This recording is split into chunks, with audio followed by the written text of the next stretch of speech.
enthusiasm. I got your fee if you're looking to keep busy. Here are the details.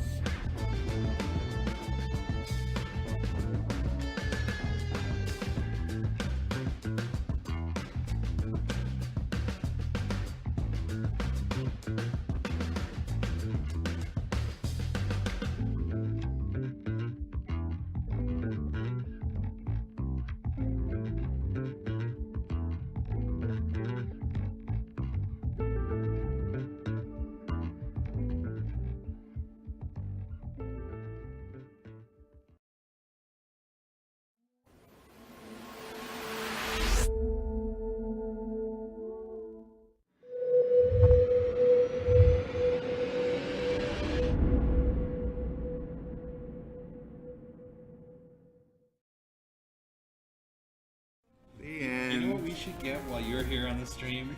What? The proper pronunciation guide for the Kilrathi fighters. What's that?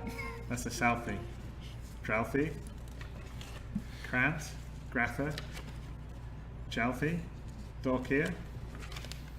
Rolari. Fralthi. That's it. There you go. Why, do we not pronounce them like that? Well, you know, there was no speech back then, so Yeah. now we have the official Chris Roberts pronunciation. Well, Kilrathis are like kill, they kill and they have lots of wrath. So that's why it's Kilrathi. And it was actually a temp name and then it sort of stuck. As they always do. I have to imagine that's where Dorkir came from. Yeah, because it was kind of a dorky looking, that's the idea. Yeah, Dorkia. Dorky looking chip. Yeah. Exactly. I told you, Linda.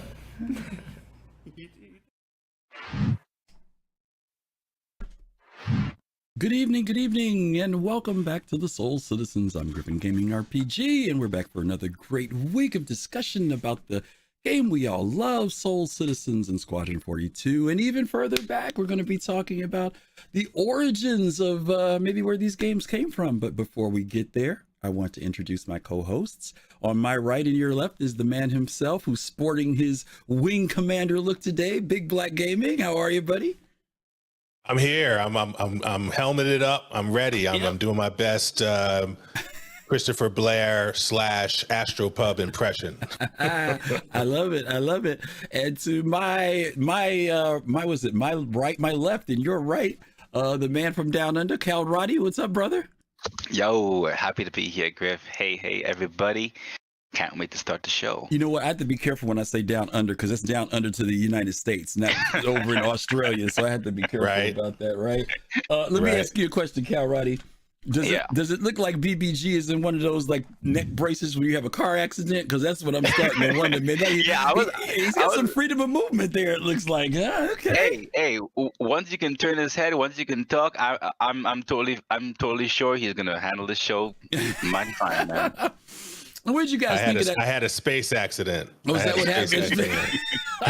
Okay, waiting to file your claim. Okay. Right. What did you guys think of that opening there? Chris Roberts naming all those ships and calling them out. But then did you hear how he came up with the word Kalrati? Did you actually hear what he said? Yeah, they kill and they have wrath. And he said, it's a holdover that they just kept using. Right. And he said, like as happens often. And I'm like, how often did this happen? Well, I want the story now. What's going on now? Here I am thinking that there was some great deep thought to this name Kilrathi. I'm looking it up in books and saying, where does the history of this? Where did he pull this from? Oh, because they killed and they got a lot of wrath. I'm like, almost threw my glass at the screen. Like, are you kidding me? I had to wait freaking 30 years to hear that answer. Anyway. It was interesting to see that. For those of you who don't know, that video that we opened up with was from the 25th year anniversary for Wing Commander, and Ben Lesnick did like an 8-hour stream where he played like the Wing Commander series, and different people dropped in, and of course, in a very cool way, Chris Roberts dropped in. I think you guys already know. You guys know what Ben Lesnick's tie into Wing Commander was. You guys know? Either you guys know what it is? I feel like I knew, but can't remember. He was the official first and only president of the Wing Commander fan club. That's right. Back in the day. Oh, I feel good. Nubifier. Yes. Awesome. Thank you, Nubifier. We appreciate Thank you very that. much. And so does Hey, Whammer. thanks for the subscription. Whammer says thank you. Absolutely. Newbifire. Good to see you, man. Yeah, back in the day, Ben started the fan club for that. He followed it faithfully for years and years and years.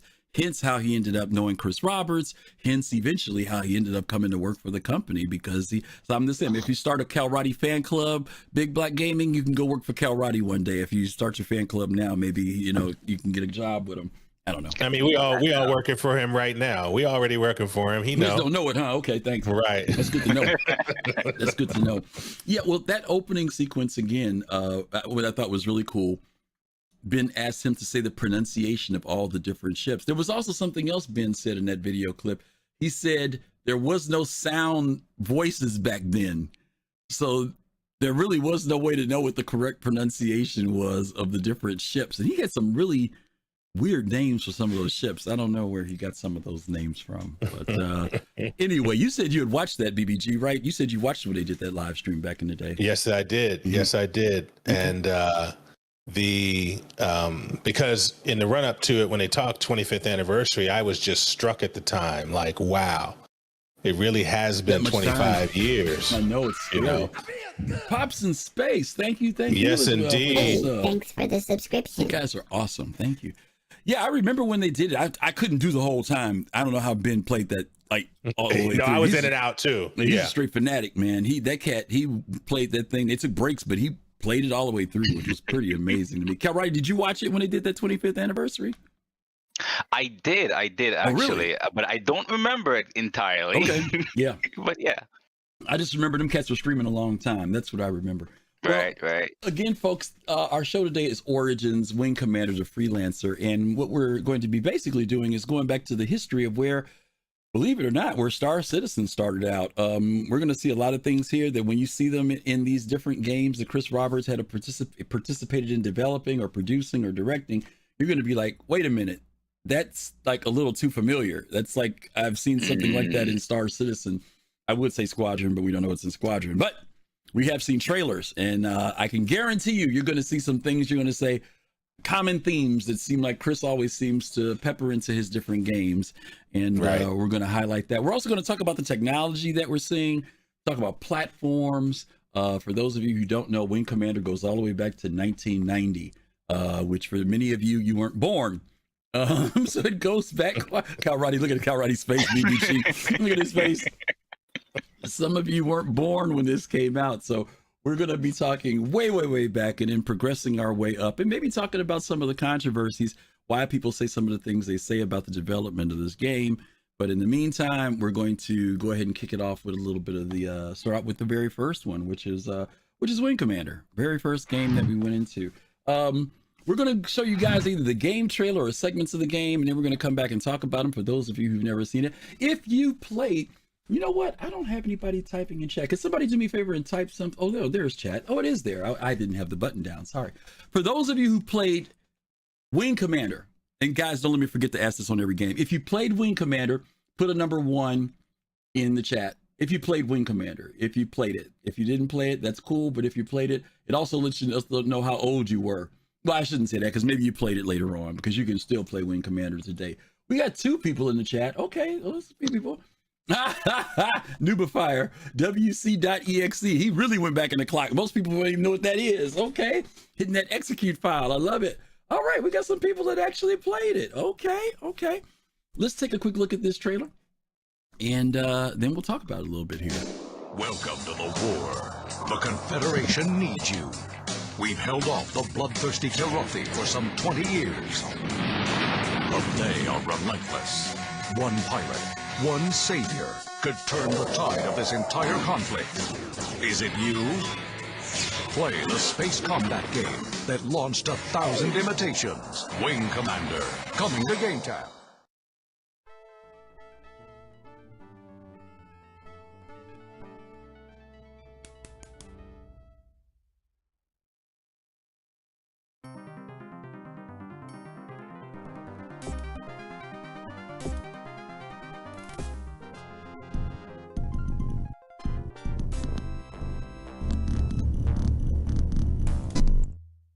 Gotta love those special effects. Oh yeah.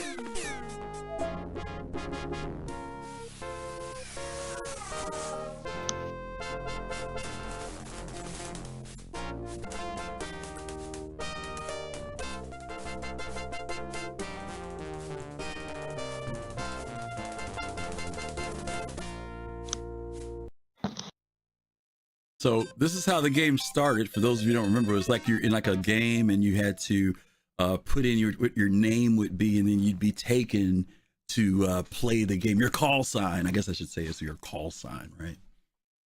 All right, there's your scores. Does this look familiar, BBG? There's so much triggering happening right now. I can remember the IBM PC I was on. I can remember where I was. I can remember the blinds and the blanket covers I had. I remember my entire room when I was playing this game, especially when that cacophony is happening at the beginning and that conductor taps and goes, and then you get the Origin FX sound and graphics intro. Yep. Oh, that triggered me immediately. And then, you know, when you start off by putting in your call sign and then you go immediately to like the pilot's lounge and you start to get to know your peers, this is a tradition. Yeah. In Chris Roberts games. Yeah. That he began right here in 1990 with Wing Commander. Good so point. yeah, this is good stuff. So Kalrati, Yeah, you had to go ahead. had to have Windows 3.0. You had to have a 386 or better.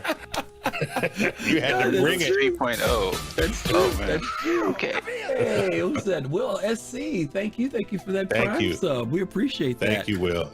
Absolutely. Let me ask you, Kalrati, what have you seen so far that's triggering you? What do you see here that you're recognizing already? Well, first of all, it's triggering how old you guys are. That's the first thing. I'm just joking. Okay, fair enough. Touche. But yeah, I'm definitely seeing you know, the whole sequence of certain scenes, certain elements like the beds and those things, like what you would say what some will kind of deem the unimportant things, but there's certain things that Chris Roberts never chooses to leave out. That always adds some kind of essence in the game as he tells his stories. Yes. That's something that, you know, I'm definitely excited to see in Squadron 42, because I'm sure, because I have watched the walkthroughs for Wing Commander and Starlancer. So and I did that because I really was curious to see, okay, what was the progression like as he went through the years, as he implemented his ideas leading up to this point. So it's nice to see that there was some consistencies. There was some you know, new elements every single time he released one of the iteration Wing Commander games. So yeah. Okay. Well, I'm going to start out and tell you this. I saw Origin at the beginning. Yeah, shout out to Origin, okay? That now we know where Origin came from, all right? Right. As you mentioned, BBG, we go right to the bar, right? We know how much drinking is something in these games. So the bartender, in fact, in this game, and I'm sure some of the other ones, was always your source of information. And they've talked about that in Star Citizen, where when we go to Wally's, there's going to be a certain bartender there in the lore that you can talk to find out bits of information. There was also the briefing room segment that we saw. Even though, did you guys notice the way this particular fighter craft reminded you of another fighter craft from another series at all? Did y'all notice that? Do I need to go back to it? Let me go back to it. I feel like it's a Colonial Viper. Really? Is that where you went? Okay, that's interesting. That's interesting. And the enemy looked like Cylon Raiders. Okay, yeah, yes, the enemy for sure. It took me back to the X-wing, at least with the cockpit closure. The cockpit, but then again, the Vipers did the same type of closure too. Right. Yeah, for those people who don't know, you mentioned this earlier, BBG, 386, Windows 3.0, DOS. For some people, this was back in the day. Squadron, we're using this term Squadron still. Again, you can see some reflections. 256 colors. 256 colors. Yeah, yes, 256 God, people don't even know what that is. Okay, yeah, go with your EVGA back in the day. Okay, Gecko Zeus, thank you for the $10 on YouTube. Thank you so much for becoming a contributor to us on YouTube. Thank you, we appreciate that. So Kalrati, you never played this, right? No, I've never. Only walked the walkthroughs. Okay, I played it. back in the day, but Fastcard said something a few weeks ago when we talked about this game that I have to admit to the same thing. I started playing this. I was between this and Elite. I stopped playing Elite because Elite's graphics weren't as great, and I went to this and started playing this. And then, I hate to say it, LucasArts came out with X-Wing and stuff, and then that yanked me away from this. So I remember that. Yeah, I remember seeing videos on that. Yeah, so this is the only one that I got into. Now, we do have one person on the panel today, BBG, who has played every freaking Wing Commander from start to finish. Nearly everyone, nearly every single one. That's right. And most people don't know that there were a lot of them. They just know maybe 2 or 3, but it's amazing. When we did the research for this, I was like, I didn't know they had all these. I'd forgotten, you know. They had DLC. They had DLCs galore. Well, you know what I didn't know? There were some games that I assumed that Chris did, and I found out he didn't. And I guess this is when the other folks were producing them. Aaron produced some stuff, and then there was some stuff that neither of them were on. So the stuff we're focusing on this week, guys, is the stuff that Chris or Aaron were both tied into in some form. Okay. Yeah, we don't talk about Bruno, and we don't talk about Wing Commander Prophecy. Yeah, I was gonna say that was the one. That was the one. Okay. All right. Let's get past this one, because that was the first one. That's the one that kicks us off here with Wing Commander. And then there was this well, I'm sorry, you know what? We didn't even read any of the stuff here. Let me read the first one. Okay. Wing Commander is the first game in Chris Roberts' spaceflight simulation Wing Commander franchise by Origin Systems. The game was released for MS-DOS on September 26, 1990, and was later ported to the Amiga, who remembers the Amiga, CD32, who remembers that, Sega CD, who remembers that, and Super Nintendo Super NES, okay? And released for the PC as Wing Commander 1 in 1994. An enhanced remake of Super Wing Commander was made for the 3DO in 1984 and was later ported to the Mac. The game was considered a major step forward for the dogfight games, featuring graphics, audio, story campaigns that invited comparisons to Star Wars films. Set in the year 2654 and characterized by Chris Roberts as the World War II in space, it featured multinational cast of pilots from the Terran Confederation, flying missions against the predatory, aggressive Kilrathi, a feline warrior race heavily inspired by Kzinti of Larry Niven's own space universe. We do have a link for that. If any of the mods can drop that link in for folks, I'd appreciate it. Note, there was a Wing Commander Prophecy developed by Origin Systems and published by Electronic Arts, but Chris Roberts did not write or produce it. Okay? Do me a favor, Kalrati, can you read the part on gameplay for me? Yeah, sure. So for the gameplay for Wing Commander is a space flight simulation game. The player pilots a ship which engages enemy ships of various capabilities. As the title suggests, there will generally be an AI-controlled wingman, which the player can give orders to. Similar to Star Wars and other soft science fiction series, the combat draws some inspiration from real-life dogfighting, wherein ships engage in short-range combat and maneuver to get around behind each other while dodging fire and the occasional missile. Missions will generally include multiple objectives, but the game can proceed even if objectives are failed, as long as the protagonist survives. Overall, performance affects the campaign. Succeeding at objectives results in medals, promotions in rank, and access to better ships. The player's overall performance also affects the plot's progress. Okay. All right, one other form of gameplay that I remember in this game was the funeral. You had a freaking funeral in this game. That was always kind of freaky to me. I was like, wow, man, she did a funeral. BBG, could you go ahead and read the description there for Wing Commander 1990? Yes. The player takes the role of a nameless pilot, in later games referred to as Christopher Blair in the sequels, aboard the TCS Tiger's Claw, a Bengal-class strike carrier. The player names the pilot and chooses his call sign. The pilot, known in production to Origin personnel as Blue Hair after his most notable feature, quickly rises through the ranks of the flight wing. The campaign will split to various different planets and scenarios depending on the player's performance. If the player performs overall well, they eventually lead a strike on the Kilrathi High Command starbase in the Venice system and force the Kilrathi to retreat. If the player fails too many objectives, missions become increasingly defensive in nature. human refugees abandon the sector, and eventually the Claw is forced to retreat as well. Of the two endings, the winning path is considered canon by the game's 2 expansion packs, as well as the sequel, Wing Commander 2, Vengeance of the Kilrathi. All right. That sound pretty familiar, BBG? Yeah, I mean, it really does. For those folks who, their first experience with, decisions and actions or non-actions have consequences and things like Mass Effect and others, this was the original version of that, where, you could lose wingmen and women and they would just be absent the rest of the game. And you felt that sense of consequence, of loss, right? Yeah. And, everybody played the game. I remember playing the game the best I could and having that winning path, but then I kept hearing about these other pathways. So I went in and intentionally tried to lose. And you saw this losing pathway where that was right. It was all defensive and you felt like, you were failing the whole human race.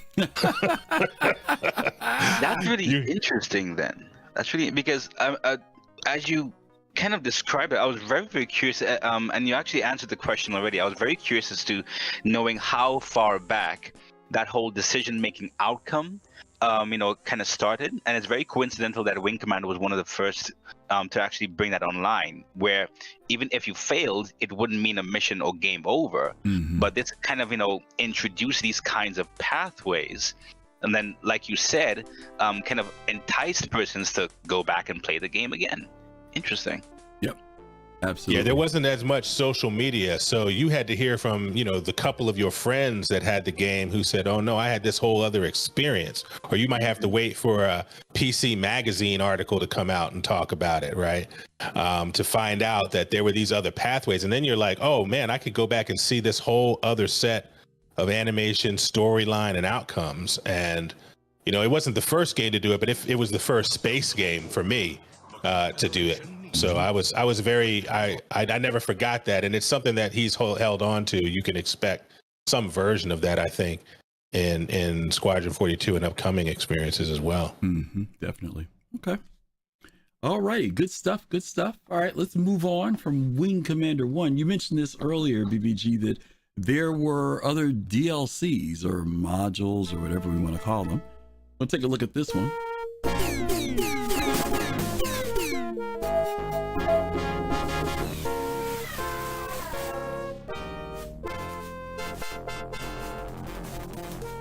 I think this is a different one. I hope it is. If it's not, nope, it's not. Nah, this is Wing Commander. This is Wing Commander again. Okay, why am I looking at the same video a second time? Oh, I know why, because it was clicked on the wrong one. There we go.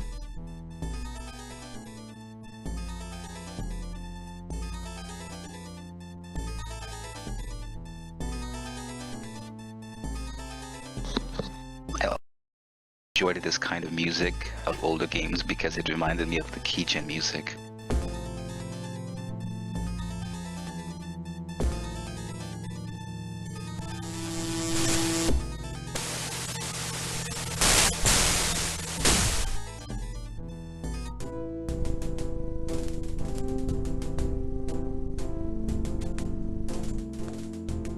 I will speak with Prince Thrakarth alone. Guards, you are dismissed. Arise, grandson. How goes the war against the humans? The Terran carrier Tiger's Claw tried to attack us here at Katithrak Mang, but my stealth flight has destroyed it, and soon we will demolish the rest of their fleet. Speak of your plans, not of your toys. Tell me how you will defeat the Terrans. Yes, my Emperor. Without the Tiger's Claw to defend them, we can crush the rebellion on Gorakar. And then my Armada will sweep through the Enigma sector to attack the defenseless colonies. And what of the human pilot who has caused us so much trouble? Those fools blame him for the loss of the Tiger's Claw. He will never fly a fighter again. Excellent. Without him, the Terrans cannot stand against us. Soon, Earth itself will be in our grasp. All right, let's go ahead and jump past this one. By the way, I'm going to skip the secret missions, but I will mention that there was. Let me turn this down a little bit more. DOS was so loud back in the day, man. It played at its own volume. That's right. Levels and jumping around. I was like, this is crazy. One of the modules that did come out for Wing Commander, at least the very first one, I'm just going to mute this completely, was called Secret Missions. It was an add-on. In the add-on plot, the Tiger's Claw maneuvers in the Goddard system, mind you, Goddard, again mentioned, receives an abortive distress call from the Goddard colony. When the Claw arrives, though, nothing is left but wreckage and corpses. 250,000 colonists have been killed. Confed realizes that this is the work of the new Kilrathi weapon, the Graviton weapon, which is able to increase the power of gravity over by 100 times. Clever work by the Claw's crew and the pilots allow them to capture a Kilrathi courier ship, which reveals that this weapon is mounted on an entirely new class of ship. CNC codenames it the Sivar class Dreadnought. After the Kilrathi god of war, Blue Hair leads the strike against the Sivar and destroys it in the Vigrid system. For unexplained reasons, ships of that class and armament are never seen again. I do want to bounce back to something that you mentioned in the Wing Commander, and that was the fact that we mentioned that the Bengal class ships came up. So we see that also something else that's been carried over from the days of Wing Commander, Bengal class carriers are still in Chris Roberts' mind. The clip we're looking at right now is Wing Commander 2. Is that right? Yes. Wing Commander 2. Vengeance of the Kilrathi. There were another module that went along with this, which was called Secret Missions 1 and Secret Missions 2 Crusade, which came out in 1991. I found it interesting, guys, that Chris was churning these things out almost every year for quite a while. That's what I noticed, yeah. Yeah, there was no 10-year wait for the next game. Once you had that code base, he could rock and roll, right? Yeah. What's important about Secret Missions 2 to mention before we go on is the roots of the Tavaran are in Secret Missions 2. There is a species there called I call them the Firecons, the Ferekins, or the Farakans, or the Firecons. They're a bird-like species, like the Tavaran, and they are negotiating with the Confederation at the time, and that whole module, that whole DLC is about this third species and where they're positioned relative to the Terrans and the Kilrathi. Right? And so even if you go at look at the Wing Commander Encyclopedia and things like that, they have pictures of them, and they stand on two legs like Tavaran. So you can see the roots of what we have now in modules like this. So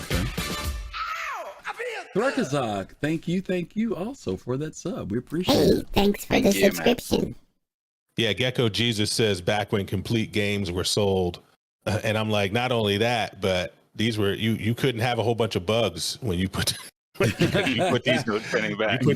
put these things on CD or on cartridge. They had to be right. Yeah, there was no fix or update, right? I mean, that was it. You were stuck with whatever came on that floppy disk or at CD. That's right. You're absolutely right.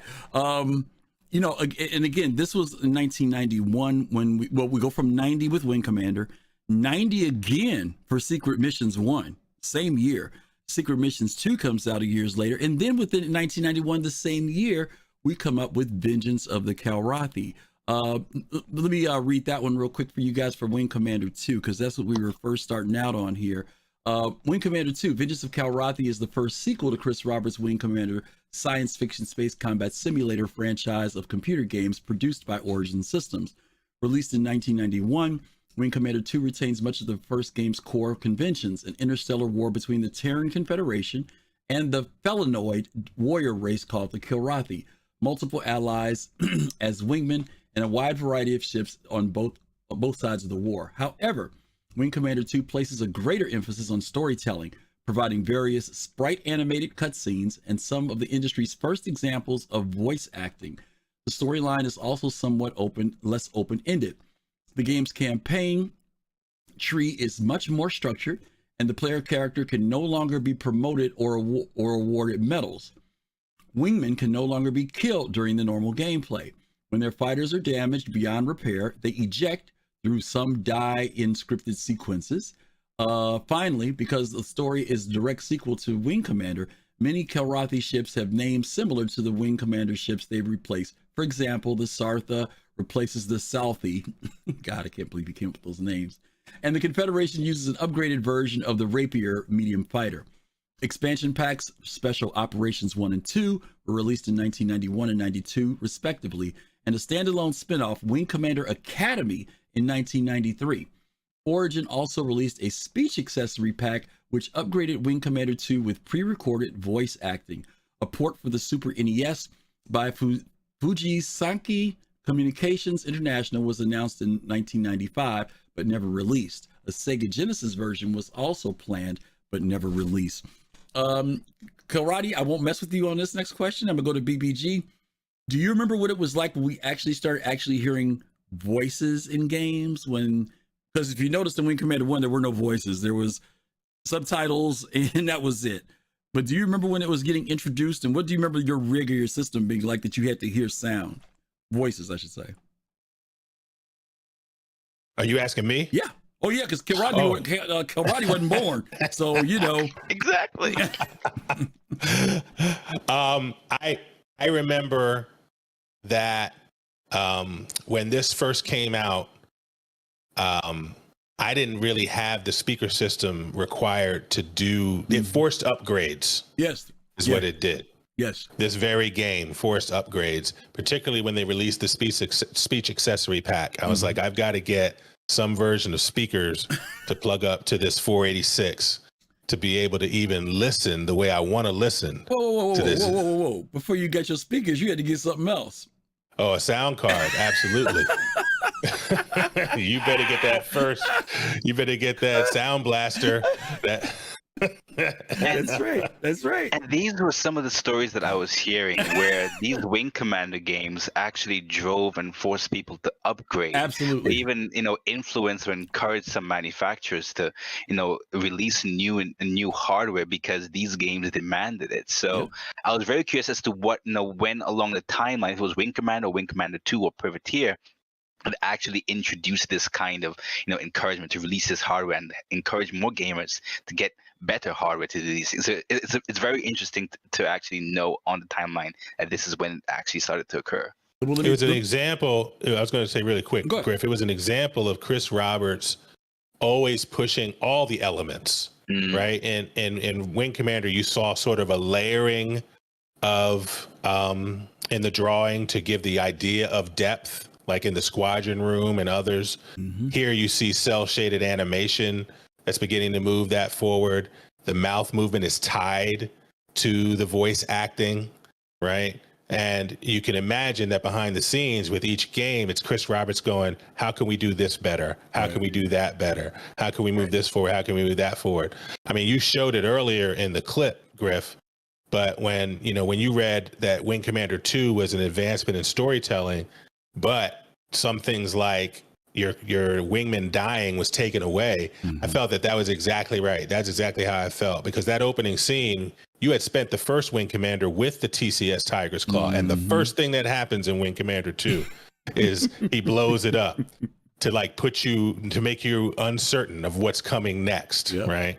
But I didn't like the fact that you couldn't lose your wingman, right? I didn't like that change, right? So a lot of this was an evolution of the thinking and putting out different ideas. And you're right, Kalrati, that you could look at. I almost said you're right, Kilrathi. I said it earlier. You can ask yourself, what is the seed of some of the stuff we're seeing today? Right. And it is in this series in particular. Yeah. The thing I was going to mention too, to answer Kalrati's question about the tech and the hardware being pushed. The other thing is that within 5 years of this, probably back in 84, during this time period, was the transition of people understanding that the PC could be used for games. because it was still very business oriented in the 80s. People were still using Compaq and IBM. There were no dedicated gaming computers back then. You just come out of leaving from CGA to VGA to EVGA, like as BBG mentioned earlier, from a 386 to a 486, which was a big deal. And so quite often when you bought a computer back then, it was more about doing productivity. If it wasn't business, right? If you weren't at your job cheating, playing a game, it was because you were doing Excel or you were doing Word Perfect. And when he says a change, not to be funny, but when I was playing Microsoft Flight Simulator, when Sublogic produced it, this was on a freaking green monitor. That was it, dude. There were no colors. Wow. And I remember when we went from that green and that amber to 16 color. Now you get to Chris Roberts, who's putting out 256 colors in a game with quote unquote animation, which we were excited about. But then when you hear, oh, it's got sound. Oh my God. Now you got to go buy a Sound Blaster card. I mean, Griff, they don't know about that green phosphorescent monitor, brother. They don't know about that. Green what? That's what it used to be called, a green phosphorescent monitor. Yeah. That's what I played Elite on. Yeah, no, he's right. I didn't even know there was something even before VGA until Griff mentioned CGA or something. I thought, okay, oh, dude, okay. Oh yeah, it was pretty bad, brother, pretty bad. but mind you, these are the monitors that were like the old square, not the flat screens. I mean, there was to upgrade was no small task. Someone mentioned here earlier about a Sound Blaster. Sound Blaster card was $100. Yes, it was. It wasn't cheap. And then Sound Blaster was churning these suckers out. Sound Blaster 16, and they were making, had 16 voices in it. Then they added MIDI. But then people like Chris and them were taking advantage of this technology, and now gaming was evolving, not only in the sense of video games, because remember, games before this, a lot of stuff that we were into was very static. Games that still existed, like, I'm just using a weird game, but like Zork, which was all text-based back in the early days. But now you're getting into this stuff with cutscenes, being able to put the animation on CD-ROM. We're moving from floppy disk and 3/4-inch disc to now CD-ROM. And you notice they did mention different platforms that these games were coming out on. PC was like I hate to say it, but it was almost like the bastard stepchild to a certain degree. It was not the forefront because it cost a lot of money to have a PC back then. So anyway.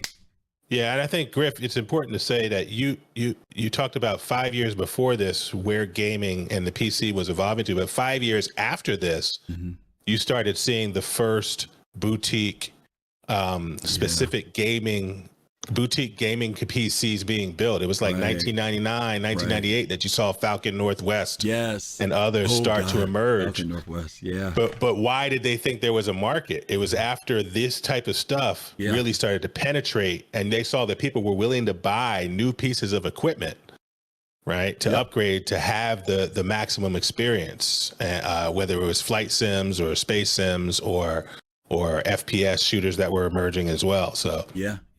No joke. Okay. Just to answer Gladestone's question, my first console was a Nintendo 64. Very briefly, he wants to guess my age. N64. Yeah. Okay. Well, and putting Wing Commander out on the Super Nintendo, that's actually how a lot of people I know first experienced it. Yes. Right. Okay. So I think as Griff said, when they're thinking about this multiple console deployment, when you wanted to get the word out about a game, sometimes it really exploded on other platforms. There's a lot of people who never played it on PC, but who played it as part of many cartridges they had on the Super Nintendo. So very true. Okay. All right. So that's Wing. We went to Wing Commander 1. We went to Wing Commander Secret Missions 1, Secret Missions 2 Crusade, and we just got finished talking about Vengeance of the Kilrathi. And why were they called Kalrati? Well, where did he come up with that name? Because they like to kill and they had a lot of wrath. Okay, there you go. All right, they like to kill and a lot of wrath. Okay, so now by the way, just to give you guys a little bit of history, Chris Roberts is now really blown up now in the industry, the gaming industry. He is the wonder kid. He's young. He's produced these really great games that have both been received very well.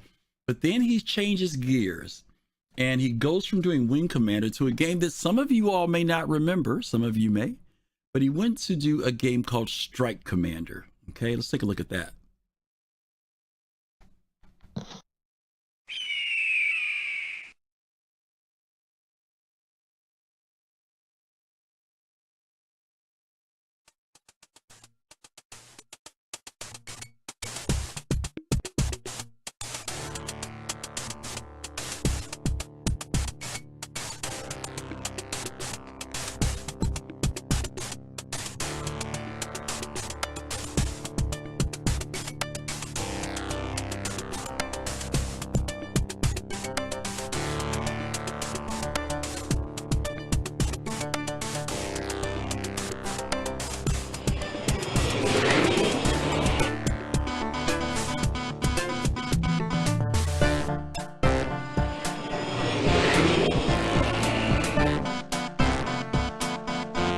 Damn it! You take him out or I will!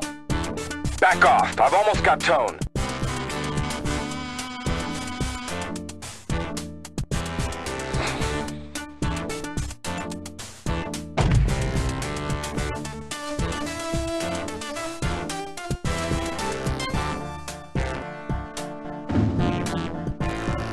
Nice kill, hotshot.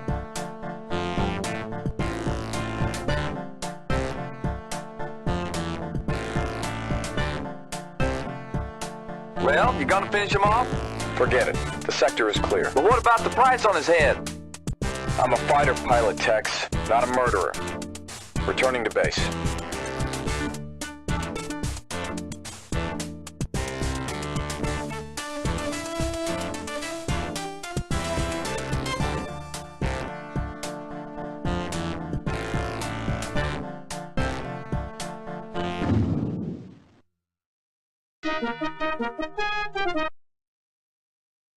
I'm a Dr. Jim, not a bricklayer. Okay. Yeah. So a lot of influences here. Kalrati, I'll start. Why don't you read that for me and then tell me what your thoughts are if you see any references here to Star Citizen or whatever. All right. So firstly, I'm finally born. All right. Okay. So Strike Commander is a combat flight simulation video game designed by Chris Roberts and released by Origin Systems for the PC DOS in 1993. Its 3D graphics engine used both Gouraud shading and texture mapping on both aircraft models and terrain, an impressive feat at the time. Significant plot elements were presented through in-game cutscene animations, a hallmark storytelling vehicle from Chris Roberts' previous Wing Commander games. Strike Commander has been called the privateer on Earth due to the mercenary role playing in the game. The game was mass released in 1994 as part of a Creative Labs bundle pack with Syndicate Plus, Ultima 8, Pagan and Wing Commander 2, Vengeance of the Kilrathi. It was also available in a CD bundle with Wing Commander Privateer. Both games included the core game, the expansion pack, and voice pack on a single CD-ROM disc. The game was re-released in 2013 on GOG.com with support for Windows and Mac OS. Okay. Okay. Kalrati, what did you see here? Anything that resonates with you? I mean, even though this is like a current thing, South America, fighters, what are your thoughts? I would say that one of the prevailing themes has always been that kind of wingman, that kind of conversation thing between every single game, or at least from what I can understand with with Chris Roberts. Here we can see it, and also the whole dogfight element behind it, and possibly also this could have been something that would have influenced that whole dogfight in space that Chris Roberts wants to have in some element, in some fashion, in Star Citizen and by extension Squadron 42. So I'm quite curious as to what would have encouraged him to go into the whole atmospheric flight as opposed to space. Maybe I don't know if you guys can give some insight on that, because I'm very curious as to why that transition even occurred.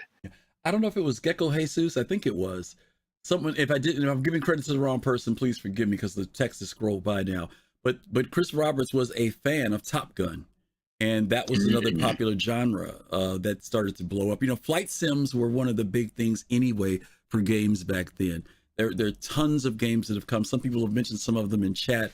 I remember playing Falcon 3.0. I remember playing the Jane Systems games. There's a whole lot of stuff that came out. So whether Chris decided to go this route from a position of, what was the interest of players at that time, I still think it's interesting because he carries that term commander over, from wing commander, now you're strike commander. You mentioned the fact about, the two pilots going together. You even see a different theme here about the fact that the pilot decides not to kill this guy. It says I'm not a murderer, right. Which to me is something also. I know a lot of people, when they play Star Citizen, there's always this thing of that dynamic of going after somebody and killing them. But Chris seems to lean toward not this total aspect of destruction of things for reasons. Part of it, I think, has to do with the fact that if you eliminate the threat completely, there's nothing to do. You mentioned this earlier, BBG, on the Kalrati versus the Federation, right? Which you did. You didn't wipe them out, but what you did was push them back. But that also meant that one day they could return, right? They could come back. They've talked about that with ships in Star Citizen. It's going to be extremely difficult to completely destroy a ship, but you will be able to disable one. You will be able to make it so a person's ship is no longer of any use to them, but it gives them an opportunity to get their ship repaired and come back. So I'm seeing a kind of a theme there that's starting to form with this. Don't get me wrong, there are people that do die in his games, but I'm saying there's also this dynamic of maybe every time doesn't mean that somebody has to die, BBG, what about you? Anything with this one with Strike Commander? Yeah, this was my favorite cover, my box cover with Kalrati. You don't remember this, but games used to come in big boxes, right? That's right. With instruction manuals, right? And this was like 3D, if I remember correctly. This was like the F-16 just exploding off the top of the cover. It was one of my favorite covers. Yeah. And I think you guys have covered most of it with regard to Strike Commander, but I want to emphasize how potent it wasn't. Just that Chris Roberts was a fan of Top Gun, it was how potent Top Gun was as a cultural phenomenon in the society. Top Gun was so popular that they did a what was the name of that spoof, Hot Shots. They did a spoof of Hot Shots, and that made 9 times its budget in the box office. Just the comedy spoof of Top Gun. Right. So it was so potent culturally that spoof movies were being made of it. Top Gun ended up in like the National Archives as a culturally relevant film. You now got Maverick that's gone on to make over $1 billion, Tom Cruise's first $1 billion film. So it was in this environment that he was talking to Origin Systems and the publisher Electronic Arts. He didn't have to convince them to go away from space genre to do this game, right? Because we were all in the midst of Top Gun fever. Even though Top Gun came out in '86, it was still alive when this game was being developed. Absolutely. Okay. All right, so that one is there for Strike Commander. Let's go on to a shift here, because Chris, something in my ignorance back in the day, these other games that Chris came out with, I didn't know they were still a part of the Wing Commander series. I used to just hear the name and think it was a different game, and then I found out it was Wing Commander, blah blah blah blah, right? I didn't know that, right? So one of the ones I'm talking about is this one right here. Origin presents Privateer, a next-generation space combat simulator for the IBM platform. You will move through an intensely cinematic universe, experiencing the two very different thrills of clinching a hard bargain and real-time 3D space combat. Make your own alliances and choose the life of a pirate, a mercenary, or a merchant. Customize your ship. Modify your weapons, armament, and systems. Explore a complete universe with more than 50 bases and planets in almost 70 systems. Okay. BBG, I'm going to go to you on this one. Would you read the one for Privateer for us? Yes, Wing Commander Privateer. Although, Griff, nobody called it Wing Commander Privateer at the time. We just called it Privateer. They called it Privateer. That's what I'm saying. And I never knew that it was a part of the Wing Commander series. I thought it was Privateer. It was a different game. I had no idea. I feel like that's a little afters. That's a little afters. Okay. Yeah. Gotcha. Okay. But Wing Commander Privateer is an adventure, space trading, and combat simulator computer game released by Origin Systems in September 1993. Privateer and its storyline is part of the Wing Commander series. The player takes the role of Grayson Burrows, a privateer who travels through the Gemini sector, one of many sectors in the Wing Commander universe. Unlike Wing Commander, the player is no longer a Navy pilot, but a freelancer who can choose to be a pirate, a merchant, a mercenary, or any of the above in some combination. The player may follow a built-in plot, but is free to adventure on his own even after the plot has been completed. Privateer had 2 add-ons titled Speech Pack and Righteous Fire. A sequel was released in 1996 titled Privateer 2: The Darkening. The game was re-released in 2011 with Windows support on GOG.com, with macOS support added in 2012. Okay. What were some triggers you saw in this particular one, or that you know about Privateer? Yeah, so Privateer was great in that, for me, it was a more 3D realized Elite. Right? Mm-hmm. It was the idea that you had multiple systems you could travel in. You could develop your ship. You could manage the commodity exchange. You got to see a lot more of what was really limited to your imagination in 3D with the original Elite. Mm-hmm. Even the Elite, even Frontier 2, this was more developed on the 3D side. And so it was just a different take on this idea of being free. And what I do remember that's mentioned here in what I just read is this idea that there was a plot to follow, mm-hmm. but at any time you could sort of just tail off and do your own thing. Mm-hmm. And that's something that Chris Roberts has kept and we can expect to see more of, which is this idea that there will be a through line mm-hmm. that you can lean into or lean out of. And other games have done that as well mm-hmm. Since then. But yeah, I remember feeling like this was a material step forward in terms of the graphics, in terms of the UI, the storytelling, but I don't remember, and this may be true. Somebody else in the chat may be able to tell us. I just don't remember it being so much in the Wing Commander universe as mm-hmm. a part of the gameplay. Mm-hmm. I felt like it was by the guy who did Wing Commander, but it felt really different. To me. Mm-hmm. Yeah. Kalrati, what about you? I know you didn't play this one, but you're seeing the background on it, and when you heard the background on it, what are you noticing about this particular one, Privateer? Yeah, well, first of all, I have to notice it looked noticeably more developed mm-hmm. in a span of 3 years mm-hmm. compared to the first Wing Commander, mm-hmm. because I'm here thinking like the pace at which they were able to develop these games graphically, in terms of the user interface and those things. What happened after that in terms of the time that was needed to do these things? Of course, things became harder and more gamers demanded it. But it was very impressive to see that all of this actually developed in the span of 3 years. Mm-hmm. We can definitely see elements where the interaction, the many different choices that we now have in Star Citizen. Of course, these kinds of things also influenced Freelancer going forward mm-hmm. as a privateer, as a freelancer. So it was nice to see that, Chris was, I guess he was branching off from a linear, even though the original Wing Commander series wasn't, as linear with the storyline choices.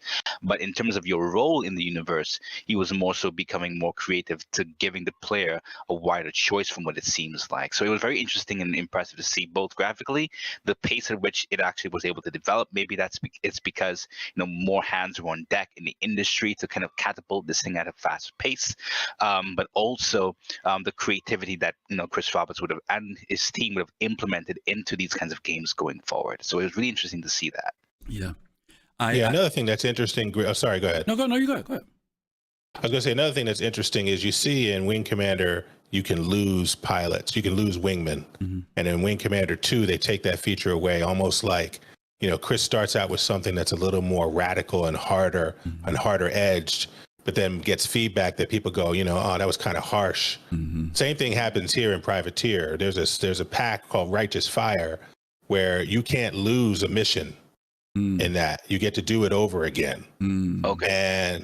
And I feel like, he starts off with a version that's a little bit more for the hardcore gamer, mm-hmm. right? Who wants that risk reward. And it plays a little bit on the edge, and then somebody in the mix gets to him and says, "Chris, give him a version where they can do it over again if they want to." He's like, "All right." So he like acquiesces, Yeah. By the way, guys, if you guys have any questions about anything that we're sharing today, please use the little ellipse icon at the bottom, the little eclipse. Click on that. You can put your questions in, and we will respond to them later on. I'm going to throw some stuff out here. The term freelancer pops up here in the description. And obviously we see how that's translated into Star Citizen. To your point, BBG, we move from this combat thing to now a different aspect of things that you can do in space. The trading, mercenary, he's expanding now. And in Star Citizen, we see that where there's these different things now. You're not limited to any one particular thing that you can do in the game. And then again, to your point, the fact that there are opportunities to go back and do something.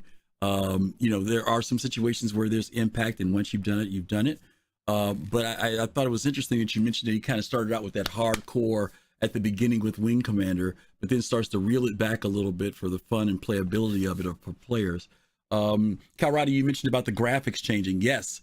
A part of the evolution and the revolution of computing at that time was being able to go from 8-bit to 16-bit memory growing in games, and game developers being excited about saying that now we have not 16 colors but 256 colors that we can use, or that our screen resolutions have changed. All this stuff is happening at the same time, and they are really trying to take advantage of that during this period of time. So I know it seems weird to think that within 1 year or 2 years such a dramatic change, but computers were evolving. Whether you had a 386 and then you went through a 386, what was it they called, like there was an extended version of a 386 that was, they had these weird titles they would give whenever they would make a certain processor maybe just a little bit better. If you just got a little bit more megahertz out of it or speed out of it, then they'd call it a 386 plus or something. There's a 486, and it just continued to grow.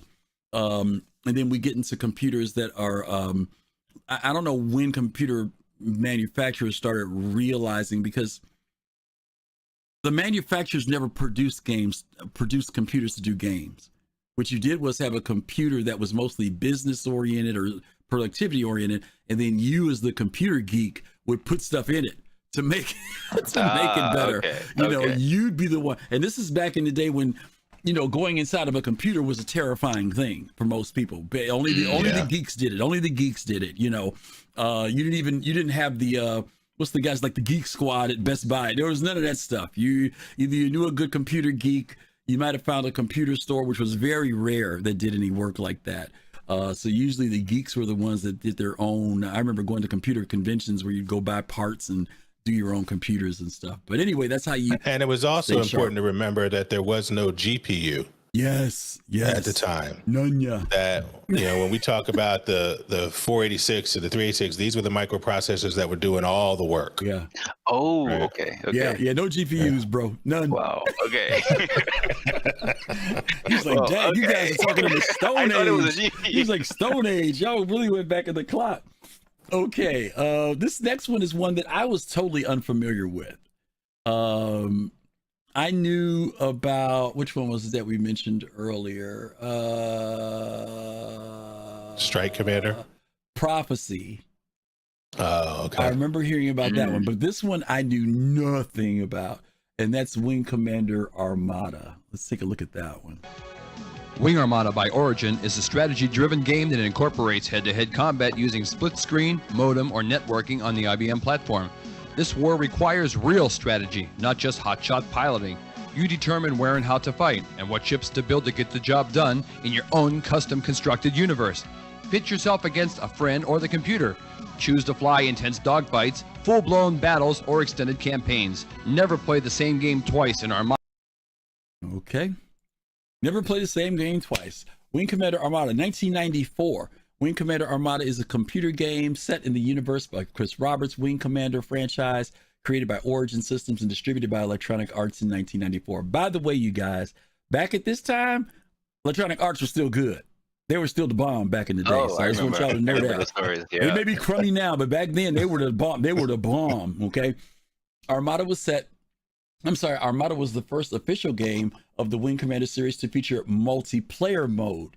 This game was released shortly before Wing Commander 3, Heart of the Tiger, and features a new graphics engine capable of rendering full 3D ship models, which is more powerful than the sprite-based engine used in Wing Commander 2, Vengeance of the Kilrathi. My triggers here when I look at this, obviously multiplayer is one of them. I won't steal them all, but there was another serious trigger in here. I saw a Vanduul ship. I don't know if you guys saw it or not. BBG, I'm gonna go to you first and tell me what you think about Armada.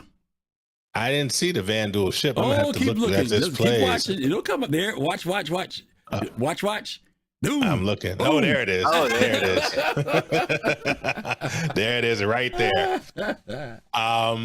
Yeah. So Armada was one of the first multiplayer games I ever played. I had a friend who he and I were both into PCs. We both had the modems. Kalrati, you may not remember this, but the modem used to have to tie up the phone line, right? So you had to check that. You had to check with your parents to find out whether you could get on, right? Because there used to be just one phone in the house, the AT&T phone. That was it. Right?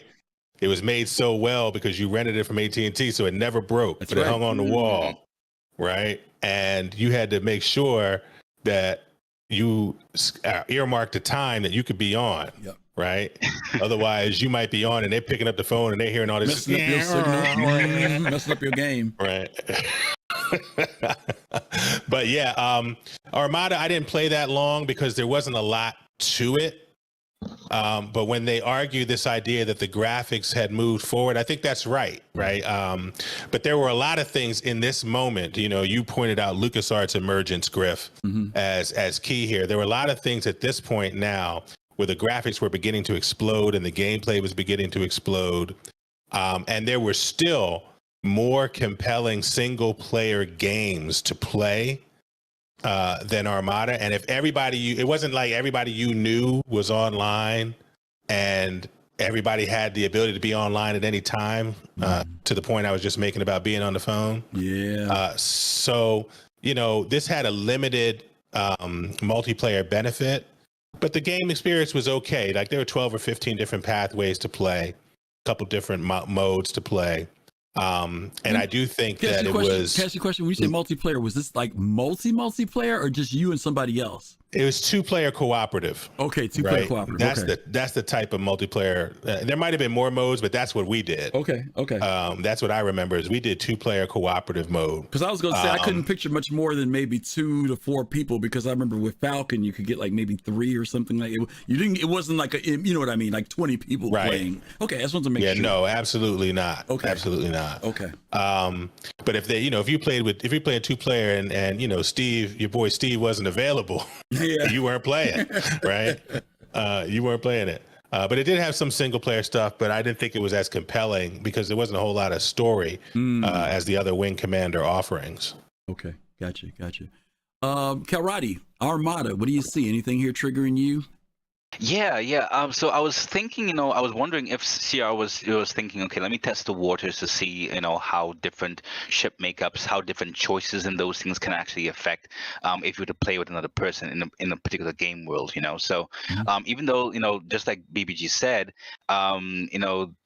it was good. It wasn't as compelling as some other games that may have come out in that same time period. He may have been testing some waters in terms of how is these kind of choices? How is it that one choice of one player is going to affect the other, and how are their own choices going to affect each other or themselves in terms of the choice versus consequence kind of thing? I could also see the graphics being developed in terms of the MFD, and that is something that I was actually wondering. If which part along this timeline did the MFDs become more useful? Was it in the very beginning, or did these MFDs start to shine or have some kind of light and benefit to them along this particular time period? Because the rotating sphere, which was I think a planet or moon or so, was something that I definitely noticed compared to the previous ones. Let me say something to you. I don't think they were MFDs. I think they were just displays. FFDs. I don't remember. They were Omni FDs, if anything else. And I know that's the natural thing to think, but those screens, even though they did give valuable information like shield and power and things like that, there was no interactions with them. They were built in, and we were did the one thing they did. They did the one thing they did. Yeah. Now maybe BBG can talk about that other console where it looks like they're tricking out the ship. Is that what he was doing on that gray panel? Is that him? Because he said you could customize the ships or something like that. That's right. Yeah. Okay. Yeah. There was some of that as well. Okay. But it wasn't, when we think customization, things have evolved for a reason. Yeah. And what we can do today wasn't what we were able to do then. Mm-hmm. And it was a lot, it was a little bit of modular switch out and some colors, if I recall correctly. Okay. Yeah. Okay. All right. That's Armada. Those of you out there who played Armada. All right. We're going to take we'll take a poll on this next. We won't do this poll after this one. The next one we want to take a look at is Super Wing Commander. Kalrati, why don't you, let's watch it and then we'll talk about it. All right.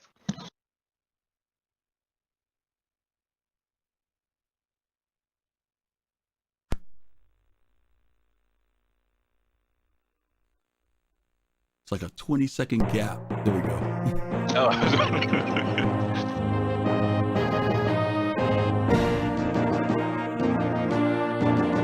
And don't worry, this is the way it starts. We're not missing the video. Okay.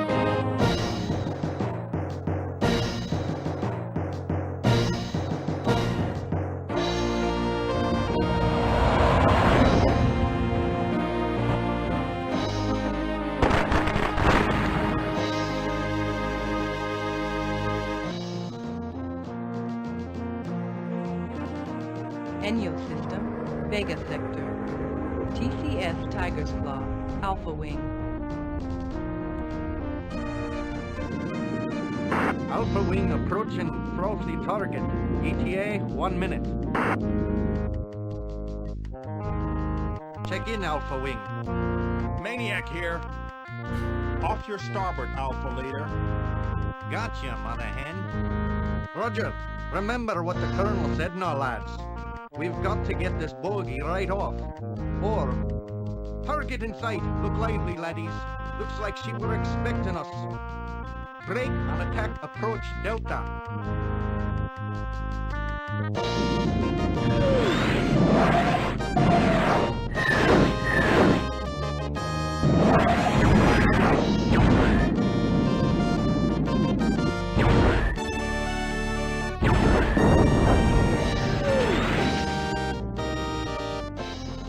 Mike, damn it, boy, you shouldn't have gone in like that. All right, Alpha Wing, we've got to take these bastards out. Do it for Ranger. Take it to him, lads.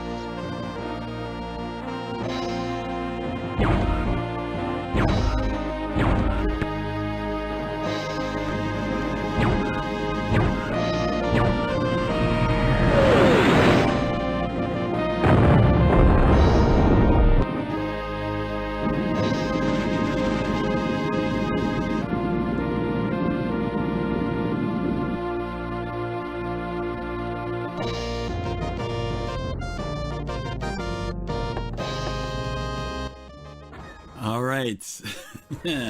Interesting. Yeah. Super Wing Commander. BBG, would you mind reading that one? Absolutely. Super Wing Commander was a drastic new look at the events of the original Wing Commander. That mission led the Tiger's Claw to track down and destroy the shipyards responsible for creating the Savar Dreadnought. Additional background elements about stealth fighters and Admiral Tolwyn were added to improve the continuity with Wing Commander 2. Next Generation reviewed the 3DO version of the game, rating it 4 stars out of 5, and stated that, quote, Super Wing Commander succeeds at being what it was intended to be, a straightforward space simulator with an arcade spin, unquote. Okay. Gecko mentioned this earlier. Kalrati, when it first started up, we saw the 3DO systems banner come up, then there was like 18 seconds of nothing. That was the 3DO screen loading. That was the game loading, okay? That's why it went black like that, okay? BBG, I never owned a 3DO. I wanted one so bad. Those suckers were $600 for a 3DO system. You remember?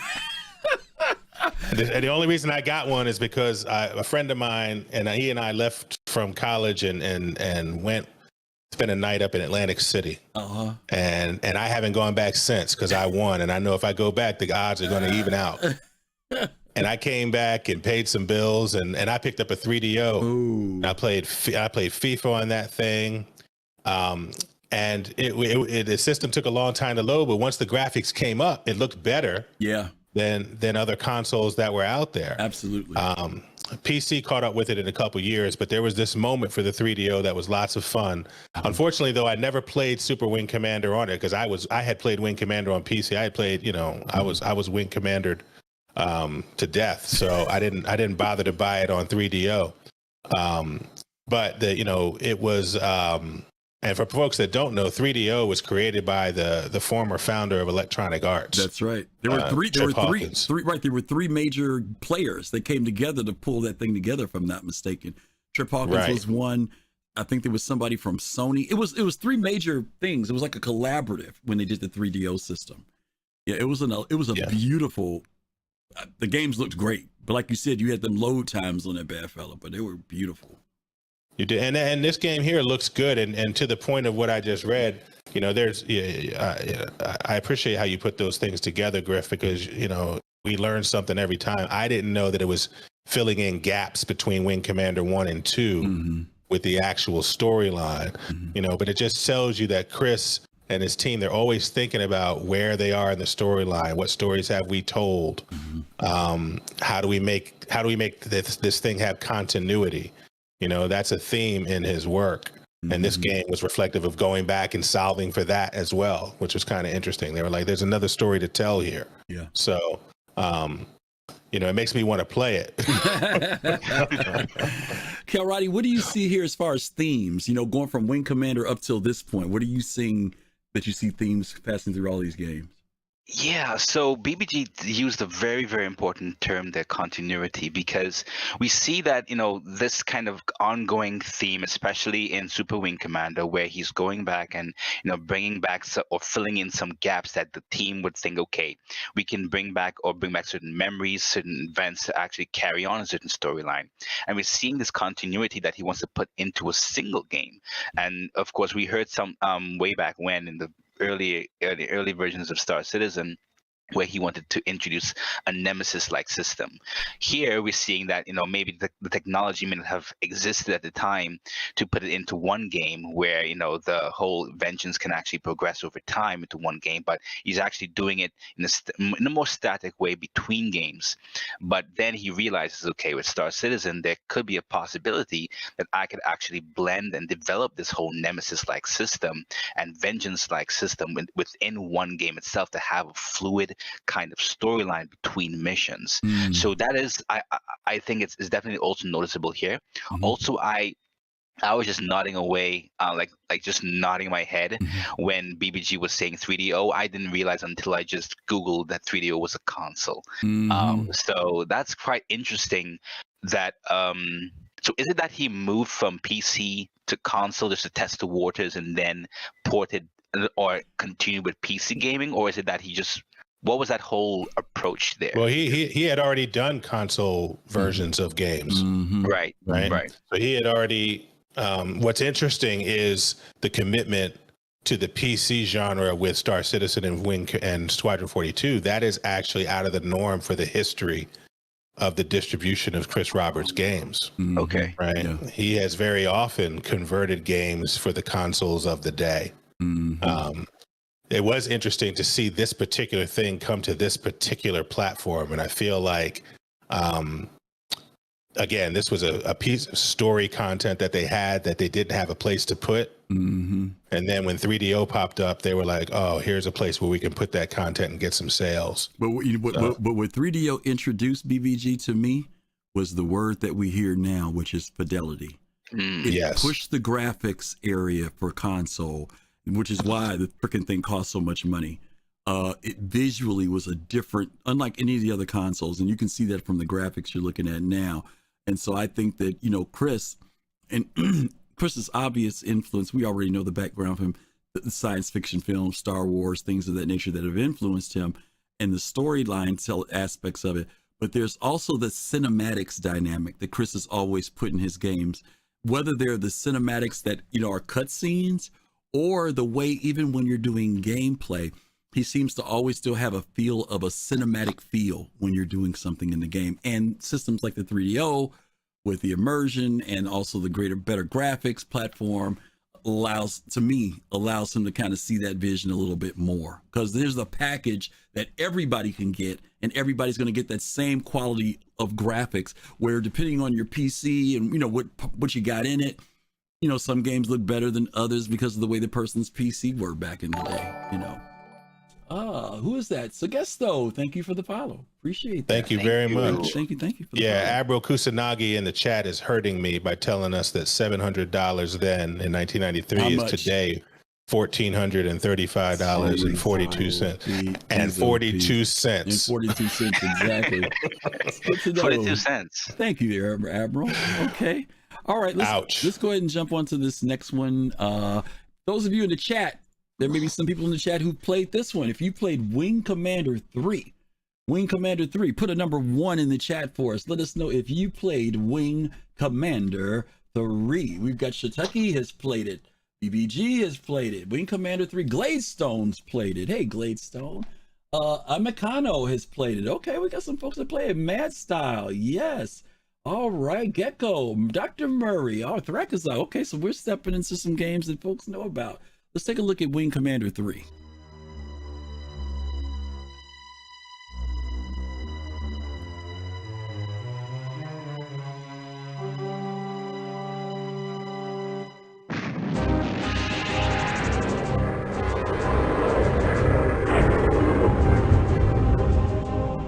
TCS Victory is a fine carrier with a long history of service to the Confederation. Welcome to the TCS Victory, Colonel. Well, what would you aim for if you had the biggest gun in the universe? Never let it be forgotten. It is when the foe is near vanquished that he is most dangerous, my friends.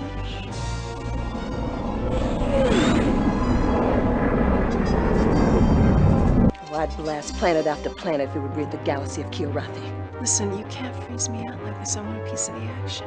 Rather crash and burn than make a commitment. This is war, laddie. All of us have lost someone dear to us. That does not make you special.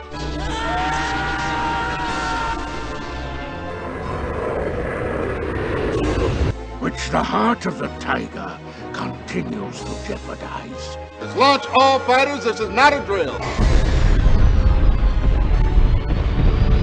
Yeah, well, people were dying out there, you son of a bitch. It's a war. People die all the time. We are winning the war, Your Majesty. You still have time. Damn it, man. You put your own needs above that of the ship's. You can't ever do that.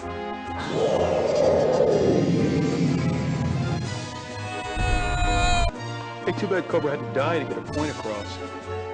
Fact, we haven't had shore leave in months. In fact, all we do is move from one defensive mission to another. In fact, our entire force is constantly in retreat. Now, is that just my imagination, or is the entire war effort unraveling before our eyes? Fight well, Captain. The struggle will only get harder. There's a hell to go to. I know they've got a special place reserved for me. They are not taking my ship. Sir, what are you doing? You're heading right into their fleet.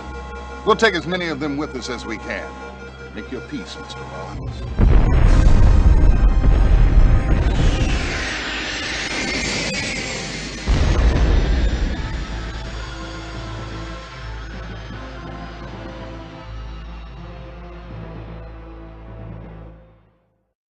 Make your peace, Kalrati. Make your peace, he said. Okay, take okay. as many of them with you as you can. You're gonna take them all out. All right. I'm seeing some ray trace graphics there. Yeah, Wing Commander 3, Heart of the Tiger, 1994. We are just 4 years in, and we are definitely seeing some differences here. Wing Commander 3, Heart of the Tiger is the third main game in Chris Roberts' Wing Commander science fiction space combat simulation video game series. Developed and released by Origin Systems in December of 1994, it was a departure from the previous games in the series that it uses extensive live-action, full-motion video to add an interactive movie-style presentation to the space combat gameplay, emphasized by its advertising slogan, "Don't watch the game, play the movie." The game's more than 2 hours of video featured a number of prominent movie stars, including Mark Hamill as Colonel Christopher Maverick Blair, Malcolm McDowell as Admiral Talwyn, John Rice Davies as James Paladin Taggart, and Thrakarith Nar Kirkanaka, and Tom Wilson as Todd Maniac Marshall. Okay, boom. Heart of the Tiger. Talk to me, Kalrati. What are you seeing in here that's giving you some triggers that looks familiar? Well, first of all, I actually wanted to go back and kind of talk about how they really I don't know if it was you can count it as a risk or as if he was getting hints from the industry that something like this could work. Of course, you guys can give me your feedback. When you first experienced it, the whole live action kind of integration into the game. I definitely felt and understood what they meant by don't watch the game, play the movie, because they wanted it to feel, I guess, more connected to the player. Maybe he thought that with actual live action actors and actresses, maybe that can actually have or affect the player in some more realistic and deeper way, as opposed to using animations. So this whole hybrid combination of using, the whole live action thing mixed in with animation was very interesting, because I definitely remember these clips when watching some previous videos way back when, and it got me thinking, because when I played Freelancer, and of course we're going to talk about this later, I can see elements of this being integrated into the actual animation. So yeah, I guess that's what resonated with me. Okay. BBG stepped away for a moment. I think maybe he ran out of oxygen in that helmet or something, so hopefully he'll be back. I'm going to say this, several things. One, we're starting to see some familiar faces, right? Mark Hamill pops up. John Rice Davies pops up, and we know that they are both going to be participants in Squadron 42. And we can also see that the relationship with them has started back, this is almost 28 years ago, maybe before that, that there's a relationship with Chris Roberts that evidently still continues, because they show up in other games that he does as well. Pretty A-list people too that he's brought on board for this, and one of the things is this incorporation of live action, because this was all at this point, if I'm remembering correctly, and I wish BBG was here, I'm sure he'll be back, but I remember that I think by now this was all coming on CDs, the games were, and so your computer would run this stuff, these movie clip scenes would kick in as part of your gameplay. There's a lot of evidently, it wasn't green screen back then, it was probably blue screen work. It might have been green screen, but more than likely during the 90s, it was more like green screen work or blue screen work that was being done. But being able to incorporate that into the game is pretty interesting. Also, the live action aspects of the Kilrathi, when we saw them earlier, they were more animated. Now they're bringing in special effects houses to produce, these animals, that look live action. And again, this interaction of blue screen work against animated backgrounds is pretty interesting to me as well. We got BBG back on the video. I know he's going to jump back in Discord in just a second here. Other familiar faces that were mentioned in here as well, other than John Rice Davies, was let's see, who was it? There was somebody else. Tom Wilson. Yes, Tom Wilson. Yes, was dropped in here. And also, did you notice that they used some of the names from the other games, like Paladin, the bartender, Maniac is mentioned in here as well. So Chris kind of continues carrying this formula on in the games, and evidently it works in some form. BBG, you back? I see you're in Discord. Okay, he might be still getting it together over there. Okay, and that's cool. We had him for video for a second, but he disappeared. Price of Freedom. I know several of you all in chat said that you all had played this. You all dropped ones in, and evidently it was a very popular game amongst the Wing Commander series. Was Wing Commander 3. Let's see. I'm going to go to number 4, because if BBG, you there? Nope, he still got some technical. He's filling his oxygen, man. Yeah, he's trying to get it together. I see he just wrote me a message here. Let me see. What does he say here? He says, "Oh my goodness, his power went out." Oh man. Oh my God, that definitely might have an effect on your computer. Okay. I tell you what, we'll let him come back and comment about Wing Commander 3. Let's go ahead and head over to Wing Commander, the next one, which is Wing Commander 4. Let's hit that one. Oh, if you play Wing Commander 4, with the ones in the chat, if you guys played Wing Commander 4, This one, I think I did play, because now that I've watched it, I keep feeling like this one I did do. Who have we got? Oh man, there's a lot of folks again. Shattucky, Gladestone, Fizz played. There we go. Okay, Amicano. Okay, Gecko. Awesome. All right, we got quite a few people who did play this one. Let's take a look at Wing Commander 4.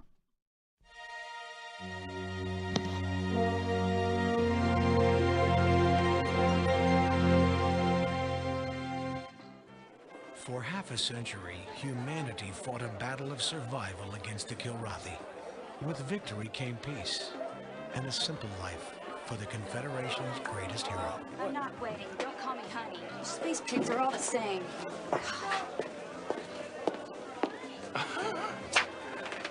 I guess women out here on the edge of nowhere can't appreciate a civilized man. Sure they do.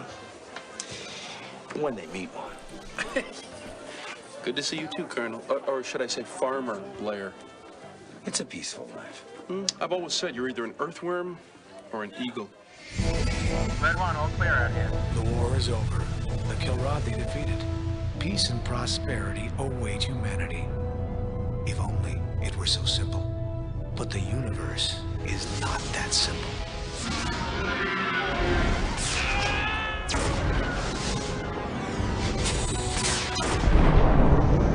And now they attack us? Just when you thought your flying days were over, You are being recalled to active military service. they pulled you back in. This time, the enemy is not an alien race, but mankind itself. Looks like you guys ran into some trouble. The border worlders? Barbarians, most of them. What the devil is going on out there? Mark Hamill. You're gonna wish you never met me. I already do. Malcolm McDowell. Let's hope that war is not our only option. John Rhys Davies. A declaration of war against the border worlds has been laid before the Assembly. Jason Bernard. What is all of this coming to? And Tom Wilson as Maniac. He seems to have a hard time understanding the words no and not interested. All return for the greatest Wing Commander adventure yet. I bet you wish you had one of those during the war. Would have put the fear of God into the Kilrathi. The battle is waged not only for control of the Confederation, but its very soul. We should be able to think of something better to do than all this killing. Seize that man! You know that stunt cost us. I don't have to tell you a damn thing. Talk to me, kitty. Liar. Got it, kid. Am I your prisoner of war then, Colonel?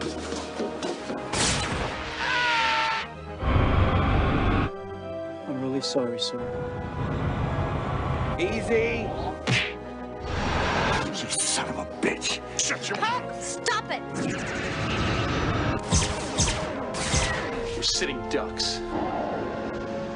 Dismissed. The price of freedom is eternal vigilance. Wing Commander 4. The fate of mankind rests with you.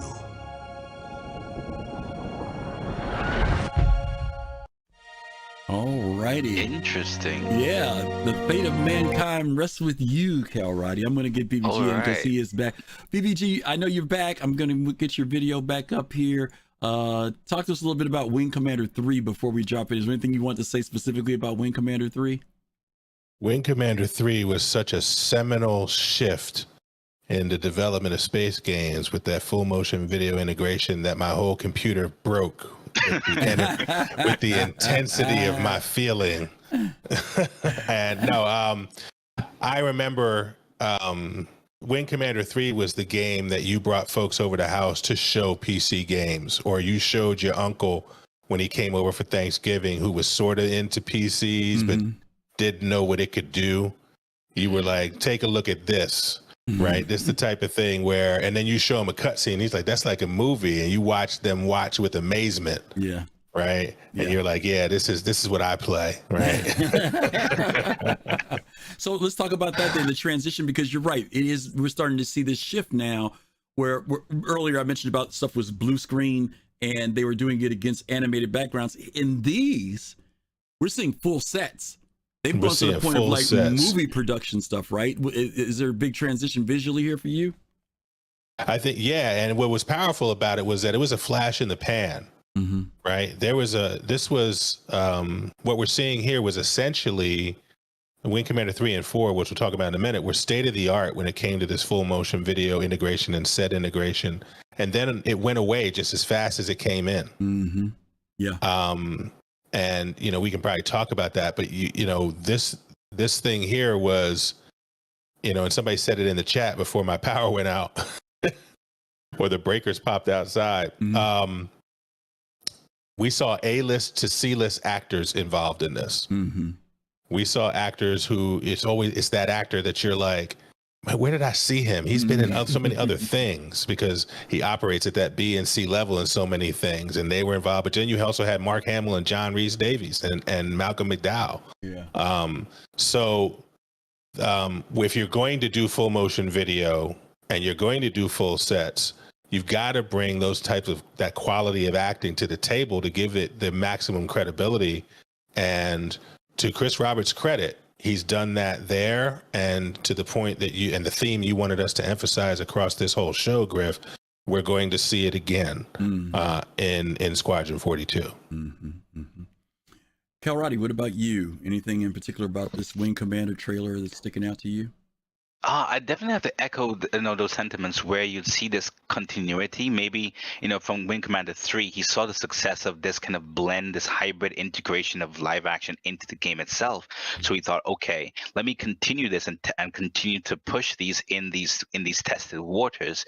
Because I'm assuming from what the audience and what the gamers provided feedback wise, this worked. This was a brand new experience. Maybe Baby G, maybe you can comment on it. Maybe you felt more connected this way, and maybe this is a reason why he wanted to do this in Wing Commander 4 as well.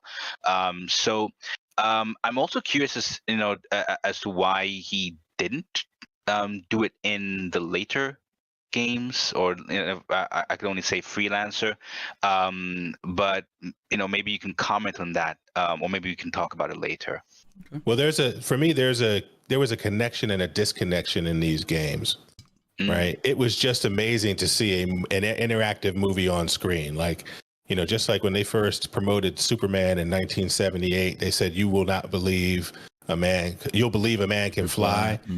Here they said, you will play the movie. Yeah. Right. And that's what you did. And so there was an interesting type of immersion in that way. But I've always been the type of guy who wanted to make my own character, and I wanted it to be me in the game. Yeah. So the flip side of that was you were really playing Mark Hamill. Yeah. Right. You were playing, alternate timeline Luke Skywalker in Christopher Blair. Yeah. And that was fun, but there was a certain amount of dislocation, right, that came from that as well. Yeah. Yeah. One of the things I notice here is how two technologies are beginning to merge. When we start dealing with the original small, bit type graphics, and, obviously when they started putting in cutscenes in motion, you could see the difference between gameplay and cutscenes. But now you're starting to see they're starting to get closer and closer together. Obviously the cutscenes are looking better, looking more like video. And at the same time, the game animations is starting to get better and better too. And so when you start getting to the point where those cutscenes, where the transitions between the two, you don't see just this stark contrast between them, then to me, that's when the tech is starting to get really, really good. We're seeing that with software now, like when we talk about Unreal Engine, we talk about Lumberyard even to a certain degree, the new Humankind, the new software, the facial software that the folks from Unreal are putting out, where now there's blurring the lines between what's going to be gameplay and what is actually live recorded video, which is pretty amazing stuff to me. I'm really curious to know, do John Rhys Davies, Mark Hamill, are these jokers coming back because they're getting paid well, or are they coming back because they're actually enjoying working with Chris Roberts? The reason why I'm saying this is because for most actors, they look at gigs as just a job. That's really how they look at it. It's just a job, and you get hired. But there's also, when you get to a certain level of influence, that you become very particular about what jobs you take on. And Chris and Mark Hamill, even though he had a period where he wasn't doing a lot, he was still a hot name. And even now, he's still willing to lend that name to the Star Citizen franchise. So evidently, I would think that, and Rhys Davies, they evidently must like working with him. Chris obviously has become even more from the gamer side of things to, you could see now where he's really thinking about motion picture and film. And most of you all know there was a point where Chris did stop doing games to go into motion picture for a while, build relationships there, came back to gaming. This scene here that we're looking at right now, I'm sorry, that's the cantina scene from Star Wars. That's right. That's right. That's what it is. I mean, the influence is obviously there. We see it in other things that he does. There's always a bar, somebody to talk to. Right. We're gonna see it again. Yeah. Yeah. We're gonna see it happen again. We're gonna see it again. Yeah. You know, I was it's coincidental or ironic that you mentioned that, Griff, where, you know, it's a question of if they really like doing this or if it's because they were well paid. Because I was also wondering if back then, when they first introduced this whole blend in Wing Commander 3, how many voice actors and how many persons in the film industry acting were involved in these. If it's something that Mark Hamill and team thought, okay, this is a new adventure. Maybe that this is what encouraged them to go into, and because I think we saw a bit of a gap, and then later on, I think it was one of the FPS games. We started seeing the more blended and motion capture and those things of actual actors in the game. So John Rhys Davies and Mark Hamill coming back, I think they would do this not just because they were well paid, I think, but because they get to say, okay, I was there before this became a norm, right? So that's what I'm thinking as a reason why they're also coming back, apart from getting well paid, of course. Right. And whatever the case may be with regard to Chris's experience in film, his historic relationships with actors, you have new actors coming on board who fit that mold, Griff, of actors who are at the point in the career where they can choose exactly and precisely what they want to do. Gary Oldman doesn't have to do anything he don't want to do. Yeah. Right. Gillian Anderson doesn't have to do anything she doesn't want to do. Yeah. Mark Strong. These are folks who have had careers, who actively chose to be a part of this new project. So they must be hearing good things about Chris from other actors, because I can't imagine that if they've got 6 months to dedicate to a project and they've got a film opportunity and they've got Squadron 42, I can't imagine that Squadron 42 is paying what the film opportunity might be paying. And then when you think about residuals on top of that, I can't imagine that it competes. So to coordinate all of those folks and to get them to have the goodwill to be a part of this project means that Chris Roberts' reputation out there must be powerful enough to retain loyalty and recommendations from folks that he's worked with. Right. Yeah, very good point. Good point. Okay, we're going to chop through a few more of these guys. I couldn't believe how many of these we actually had. I told you I didn't know if there was all these different ones. The next one we're going to hit is Privateer. Privateer set a new standard in the Wing Commander universe and marked a new era in computer gaming. At last, with Privateer 2, The Darkening, Origin is returning to the gameplay that made the original Privateer a standout classic. New fiction and a different player character put a fresh face on classic gameplay as you explore an unfamiliar system in the Wing Commander universe. In Privateer 2, you decide what challenges you'll face each day as you take on hundreds of different missions, including bounty hunting, exotic trading runs, planet defense, reconnaissance, and pirate apprehension. Along the way, you must follow the clues that will allow you to solve the riddle at the heart of the game. Hire wingmen and cargo ships to help you make your fortune. Get your hands on 18 different ships and a wide variety of technology upgrades. You'll need them on whichever side of the law you cast your lot. John Hurt and Christopher Walken are your guides as Origin takes the Privateer gaming experience to a new frontier. Privateer 2, The Darkening, shipping for winter 1996. The Darkening. Winter of 1996, guys, get yours today. All right. Privateer 2, The Darkening. Privateer 2, The Darkening is a spaceflight simulation game that was released in 96 For MS-DOS and published by Electronic Arts under the Origin Systems brand, it is the sequel to Wing Commander Privateer. The game features live-action video scenes directed by Steve Hilker, which are discovered as the plot progresses. The cast includes Clive Owen, Matilda May, Jurgen Prochnow, John Hurt, Christopher Walken, Brian Blessed, and Amanda Pays. Danny Baer voiced the onboard computer and named Danny. The game also featured David Warner, R.I.P., we'll talk about him a little bit later, and Jurgen Prochnow, who later played Admiral Godfrey Towlin and Commander Paul Gerald, respectively, in the Wing Commander feature film. The filming was done at Pinewood Studios in England. After the game's release, some people from the developer EA Manchester went on to found Warthog Games, developer of the space simulator Starlancer. GOG.com released the emulated version of Privateer 2 for Microsoft Windows in 2013. Privateer 2, BBG, go to you first on this one. Any thoughts about this one? Yeah, I mean, when they say, and I've seen this said before, that this is a sequel to Privateer, that's in the loosest sense, right? In that, I don't know if, how many people out here have played Privateer 2, but Privateer 2 really is I have amnesia, I don't remember who I am, let me discover who I am across the game, right? Okay. That's what you're doing. But it is a sequel in that it focuses on those non-military, there's an economy, there is trading. Yeah, so it does the same things and it advances what Privateer did.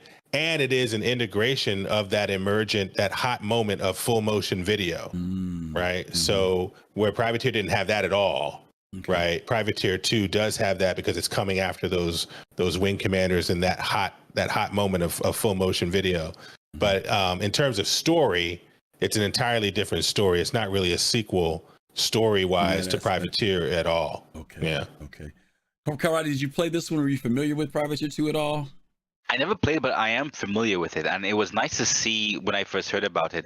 And of course, I looked back when I actually started playing and hearing more about Star Citizen in 2014. But it was nice to see the elements that he took, that CR took, to actually kind of grow the whole Star Citizen universe in a more multilinear kind of direction. Because I think that the more he did this, is the more that influenced Freelancer, and then subsequently Star Citizen later on. The whole different roles and those things. It was a healthy choice, and of course he took aspects from from Wing Commander with regards to the live action and such to kind of blend them and evolve the game and evolve the whole franchise as a whole. So it was nice to see that. Yeah, a lot of stars, and here's some different people in this particular one, unlike we saw in the Wing Commander series, bringing in Christopher Walken, Clive Owen, a lot of different folks in here. Even we just mentioned David Warner, who we'll talk about later on in the show as well. So different cast of crew, but these are some pretty, A-class actors at the time that he has participating in this particular franchise. Okay. All right. So that one is Privateer 2. Let's move on to the next one, which is Starlancer. If there's anybody in chat that played Starlancer, put those ones in there for us. Let us know that you played Starlancer, because we're winding down to some of the names. These are the games I think people have heard before and quite a few people have played. So if you played Starlancer, let's take a look at that one. You have clearance.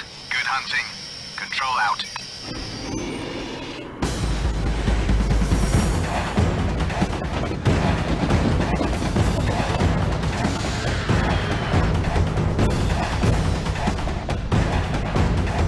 Let's go, Tigers.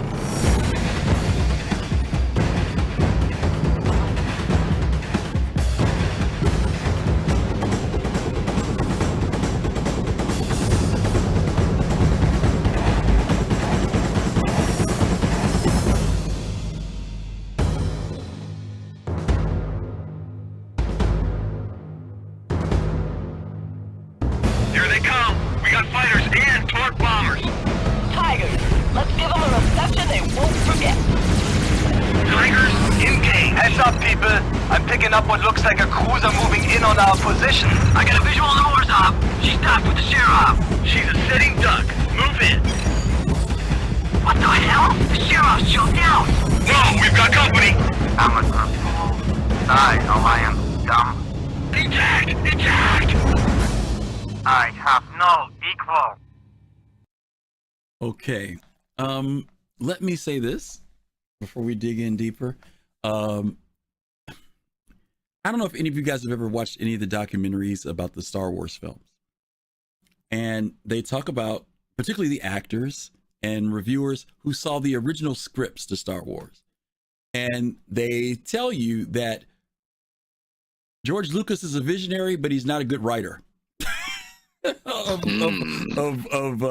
language, writing out scripts.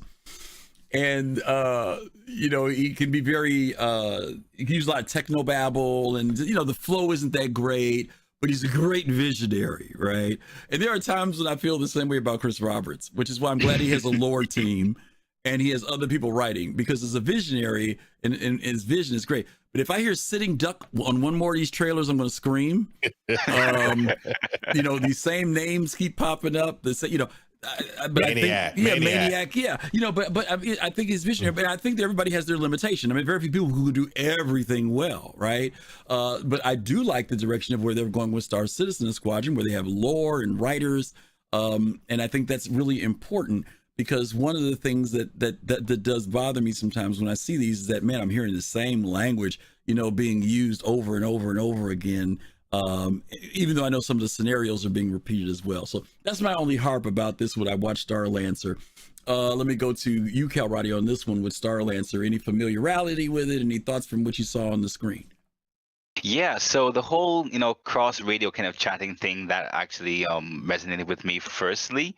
The whole, it's the characters, it's much blended into the game world. And I think this is something that Chris Roberts, I think this is something that he ultimately wanted to become, where the cutscene isn't all that different graphics wise from the actual gameplay itself. So you actually feel like there is no break, there is no kind of cut. It's just continuing with playing the movie, where the actual movie is also blended in graphically with the game. So it was nice to see that evolution as well. The whole cockpit experience, I think, and of course, the graphics too was a lot more engaging, and compared to the previous games. And I'm also seeing some elements as we get closer to Freelancer that were very, very similar.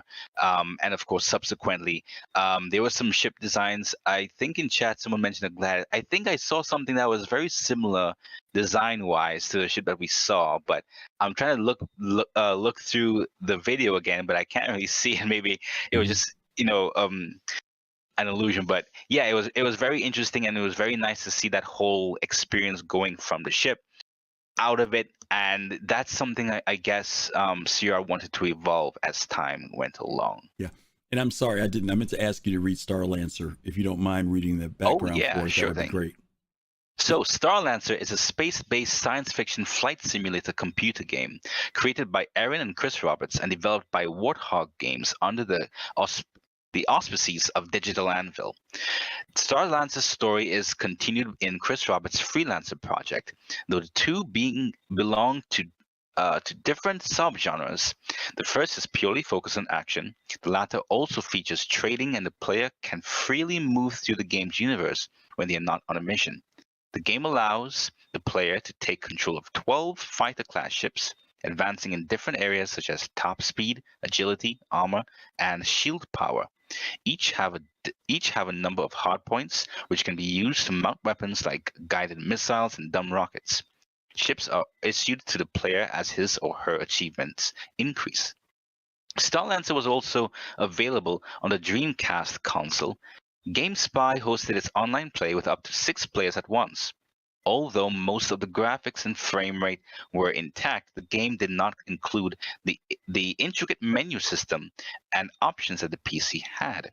The Dreamcast supported 8 players online and can still be played online today via private servers. Okay, thank you. BBG, any thoughts about Starlancer? This came out in 2000, guys. We want to talk about a gap between Privateer 2, which was 1996, and we get a 4-year gap now coming to Starlancer. This is in 2000. Go ahead, BBG. Any thoughts? Yeah, when I played Call of Duty Infinite Warfare with 2 human factions, a surprise attack, a retreat, and in that case Titan and not Triton, the first thing I thought about was Starlancer, because that's the plot of Starlancer, right? You're in the ship more in Starlancer, you're doing FPS more in Infinite Warfare, but it was the same plot. I felt like, oh man, they took this straight from Starlancer. But so it was refreshing on the one hand that it wasn't really Wing Commander in the Wing Commander universe, that it was something different. It was sort of set in our solar system, the inner and outer planets. It was sort of a smaller scale narrative. And I think the best hook of the game was the ability to progress through so many different types of ships, right? So the better you did, the more ships and access to different ships and different layouts that you got, and that made future missions easier, right? And more doable. So that combined with, and I don't know if people recall earlier in the show, you saw the Wing Commander video, and you saw the cockpit view where you were shooting, and how slow the shots were versus now how quickly the shots are coming. So you're seeing the increase in hardware, FPS, all that stuff, and Digital Anvil and Chris Roberts games are keeping up with the pace of all that. So is the gap is the gap because they formed Digital Anvil between 1996 and 2000, or were there any reasons as to why there was a more noticeable gap between Privateer 2 and Starlancer? That's a good question, because if I'm not mistaken, correct me if I'm wrong, Chad, Digital Anvil was the breach that when him and Aaron were working together, that was what they created. Is that right, Chad? Anybody, or BBG, do you know? That's right. They left Origin in 1996 and founded Digital Anvil there. So I think it took them a while to get up and running. But they also, you got to also remember that between 1996 and 2000, the Wing Commander film was released. Right. So that was really their focus, was that 1999 Wing Commander film. And then they did Starlancer. Yeah. Good point. And just so you guys will know, the people that worked on that went with Digital Anvil, these names will be familiar to us. Chris, his brother Aaron, Tony Zervik was there. Who else was there? The other names are like Maiden Davies, Craig Cox, John Miles, Eric Peterson. You guys remember Eric as the wingman, from Wingman's Hangar. He was there. Robert Rodriguez. These were all the folks that helped get Digital Anvil started, so you can understand how come the relationships for some of these folks go back so far. Because this is, again, as you mentioned, this is going back all the way to 1996 rather. So it's a good amount of time here. Okay. The one thing I'm going to mention here in particular was we start seeing certain terms that we're familiar with now with Starlancer. In particular, they talked about hard points, the guided missiles, dumb rockets, things like that we're talking about that are already within the Star Citizen universe. Okay. This one I knew nothing about. I knew about all these other ones. This one I knew absolutely nothing about, and it was called Conquest Frontier Wars 2001.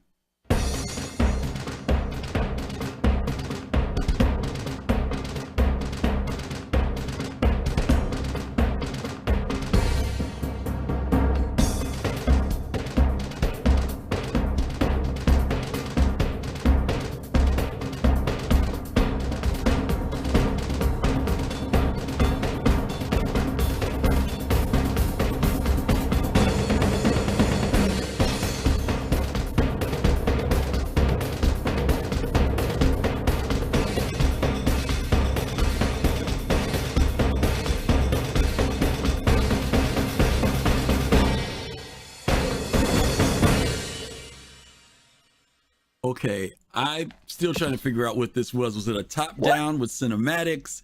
BBG, I'm hoping you have some background on this, because me and Kalrati are lost in this one. I can tell you that now. Let me read the Conquest. Can you read the Conquest Wars first and then talk about it? Yeah. Okay. So Conquest Frontier Wars is a real-time strategy game released in 2001 by Ubisoft and developed by Fever Pitch Studios. A good amount of the development was done at Digital Anvil in Austin, Texas, a startup developer originally owned by Chris Roberts, Aaron Roberts, Eric Peterson, John Miles, Tony Zurevec, Martin Davies, and Robert Rodriguez. Once Microsoft purchased Digital Anvil, Eric Peterson and Tom Maurer left to form Fever Pitch Studios, Inc. and lead a team to complete the game as originally intended by the team. On December 9th, 2013, the source code was bundled with every copy of the game purchased on GOG or GOG.com. Okay. Now, what I'm reminded of with this particular game is when I was 12 and my mother had me by the ear and said, "Stop telling lies," because I told Griff at the beginning of this that I had played every one of these except for Super Wing Commander. But the truth is, I'm looking at this one and I went, I sounded like Griff. I'm looking at it like, I don't even know what this is. Well, I see.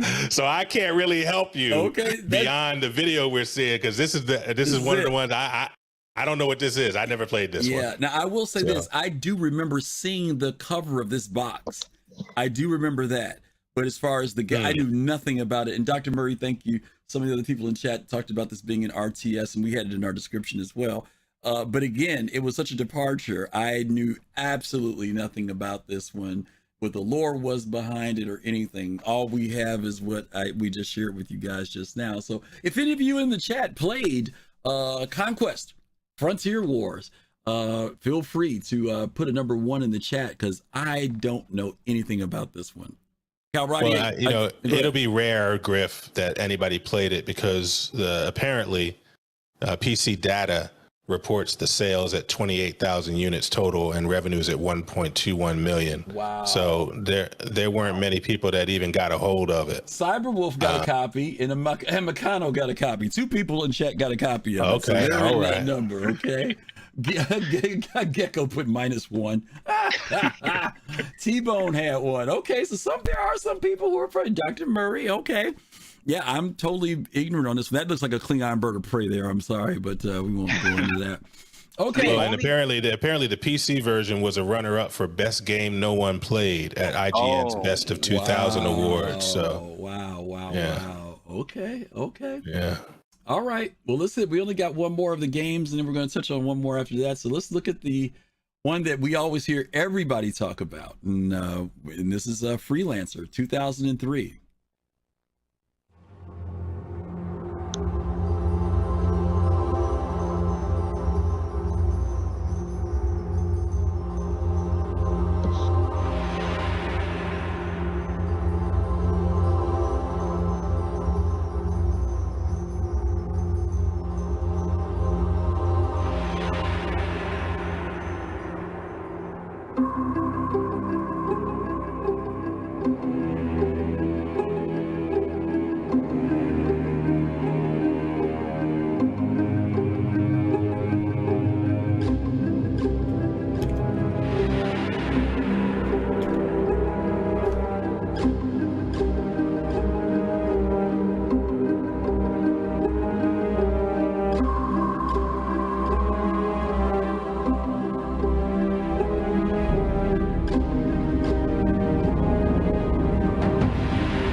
Okay. Kalrati, I'm gonna let you kick off with this one because this is the one game that you have played. Yeah, this is my childhood. Okay, so I'm actually born now and I can remember these things. So yeah, Freelancer is a space trading and combat simulation video game developed by Digital Anvil and published by the Microsoft Game Studios. There's a chronological sequence to Digital Anvil's Starlancer, a combat flight simulator released in 2000. The game was initially announced by Chris Roberts in 1999, and following many production schedule mishaps and a buyout of Digital Anvil by Microsoft, it was eventually released in March 2003. In the game, players take on the roles of spacecraft pilots. These characters fly single-seater ships, exploring the planets and space stations of 48 known star systems. They also engage in dogfights with other pilots, player and computer controlled, to protect traders or engage in piracy themselves. Other player activities include bounty hunting and commodity trading. The single-player mode puts the player in the role of Edison Trent, who goes through a series of missions to save the Sirius sector from a mysterious alien force. In multiplayer mode, players are free to take on any role and to explore anywhere from the start. Okay. Your thoughts about this? You said this is one of the games from your early childhood that you got into. Yeah. So when I first played this game, I was blown away. This was, I would say, one of my first. I was about 10 years old at the time. This was my first space game experience, and it was my first official game experience, full-on gaming experience, apart from Quake and Unreal Tournament and those things. And I was really blown away by the exploration. I loved the music. Looking back, there were some really lovely musical aspects. I definitely saw what he was intending to do with regards to blending the whole cinematic with the game. This had, no live action whatsoever. Of course, as time progressed, I soon, came to realize that there were some challenges when they were developing the game, and surprisingly, a 10-year-old playing this game, I fully enjoyed it. Right? I didn't see any faults whatsoever. However, the more I got to learn about Freelancer's development, the more I started to realize, okay, Star Citizen really is what he wanted Freelancer to be, especially when Tony Zurvek, we hear about that whole dynamic economy and those things. When you played Freelancer, you would see essentially a static version of that. You would see every space station that you didn't go to when you went there, and this is both in the single player and multiplayer. You would register all the commodities. You would see the best, which if the commodity is best sold there, which station buys the best thing, and everything was, I would say, a static version of what Tony Zurvek wants or want that whole dynamic experience to become. And especially, I guess this is the kicker. One of the things I always imagined when playing Freelancer was the ability to land on a planet. I'd always skim past the planet, and for those who played Freelancer, you would remember that every time you skim past it, if you went too close, you'll just blow up. And I'd always imagine also just what if I could actually explore a space station whenever I docked into a space station? And lo and behold, when I heard of Star Citizen and the whole transition, and of course, eventually when we got to land on planets, it made me realize, okay, time to compare some of the other elements in Freelancer. Mining especially, it's a more developed version than just shooting a rock. The whole border worlds versus the security, the whole role play kind of aspects of it, and especially this, the in-game law system, because many things were driven in terms of the criminality and lawful actions and consequences by the in-game law system, right? Even though you could have only flown in a spaceship, there wasn't as much or any kind of hard code elements that would prevent you from doing anything in single player and in multiplayer. You wanted to fire the space station or another player, it's the NPCs and other players that will actually have to take you down to ensure that that whole area was functioning like it was supposed to function. So that whole, when CR talked about the in-game law system and how the whole armistice zone is going to go away, that's something that made me wonder, okay, are they really going to be able to will they be able to actually do it this time in a more developed way in both space flight and an FPS? Okay. So yeah. BBG, how about you? Yeah, I mean, Freelancer was an interesting culmination of a lot of ideas that came together in a very effective way. And its impact on the action open world simulation space flight community can't be underestimated. It's important to remember a couple of things. One is that there were a lot of people that moved with Chris Roberts' origin to Digital Anvil. And then there were folks that in 2000, it was really about 2000, that the Digital Anvil Microsoft staff split and then the buyout really began to happen. And the guy that stayed with Microsoft, and interestingly enough, is in Austin to this day with another company, but isn't part of CIG going forward, but who finished this game was a guy named Phil Wattenbarger.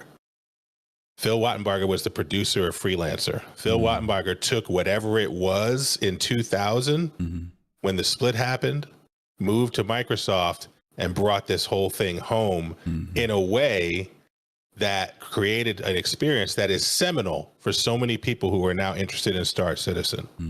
And so he needs to get the credit for that, even though I think this thing really was, he was able to bring home, to your point, Griff, earlier, a vision that was articulated by Chris Roberts.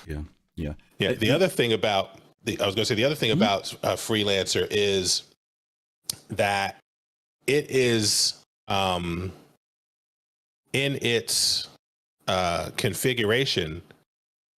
It is I think this was the first time that you had folks who were interested in patching the game to do more.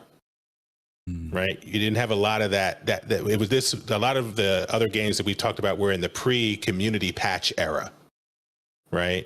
And this was the beginning of the patch era, right? So patch 1.1 of Freelancer actually improved the multiplayer. Really, the single player was pretty solid, right? This was still a bridge between those eras where you had to put out a game that was done, right? And the single player was pretty much done. Patch 1.1 patched the multiplayer, but patch 1.25 was a community built patch. And if you talk to folks who were really into Freelancer, it's patch 1.25, that community built patch, that really was the Freelancer, full on Freelancer experience. So this was the first game in the games that we've talked about that had that community modding sensibility that took it, that brought it home. And it's that community that really, the freelance community in general, but particularly the community that was into the growing and enhancing of the game over time, that really, I think, is a significant population in the Star Citizen community today.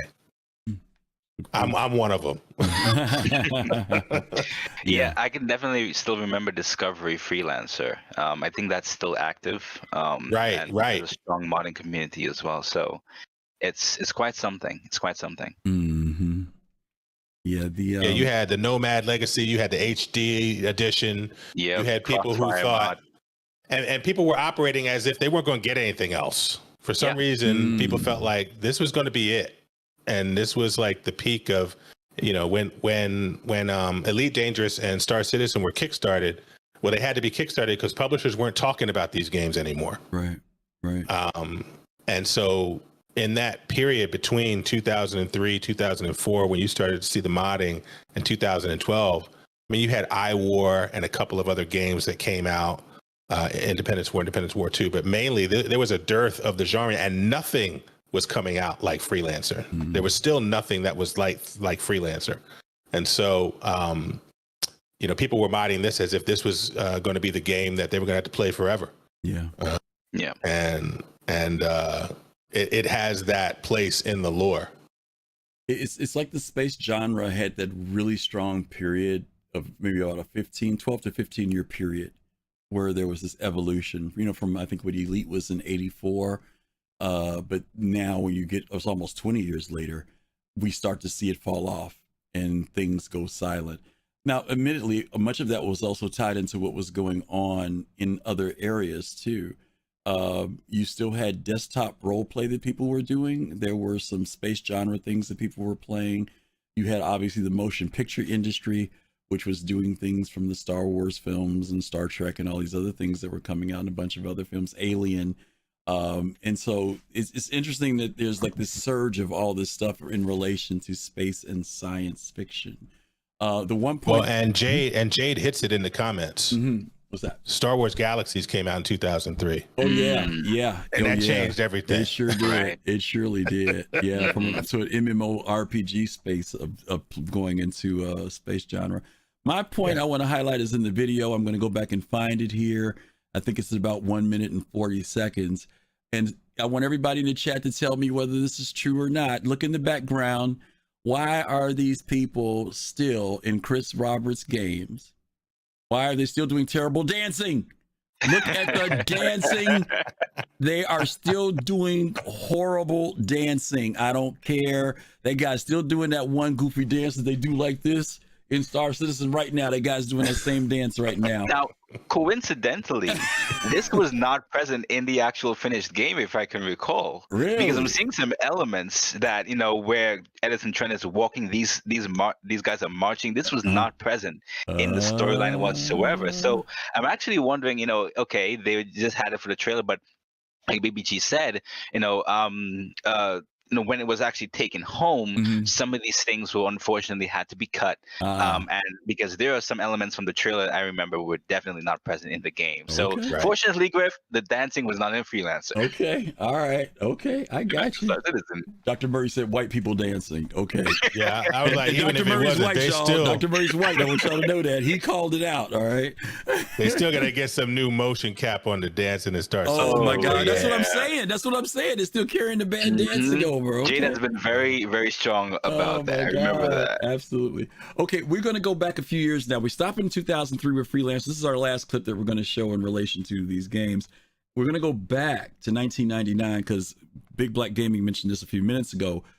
Because it was a separate thing. That's why I didn't include it in the timeline. And that was the actual movie for Wing Commander. So let's take a quick look at the trailer for that, okay? As of 6 a.m. this morning, we are formally at war with the Kilrathi.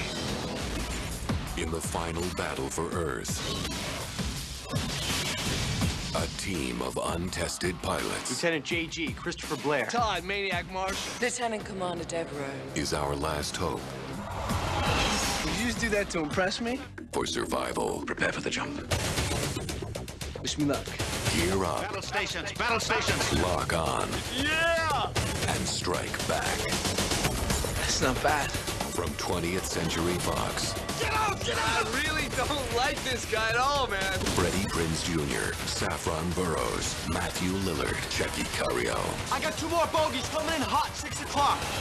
This year, All right, ladies, let's do it. at the edge of the universe, all hell will break loose. Wing Commander. I love this baby! As of Okay. Wing Commander 1999 is a science fiction film loosely based on the video game series of the same name. It was directed by Chris Roberts, the creator of the game series, and stars Freddie Prinze Jr., Matthew Lillard, Saffron Burrows, Checky Cario, Jurgen Prochnow, David Sunchet, and David Warner. Principal photography took place in Luxembourg in 1998, and the post-production was done in Austin, Texas. The film was released March 12th of 1999 to critical and commercial failure, grossing a little over $11 million. The film was the second on-screen collaboration with Lillard and Prinze Jr.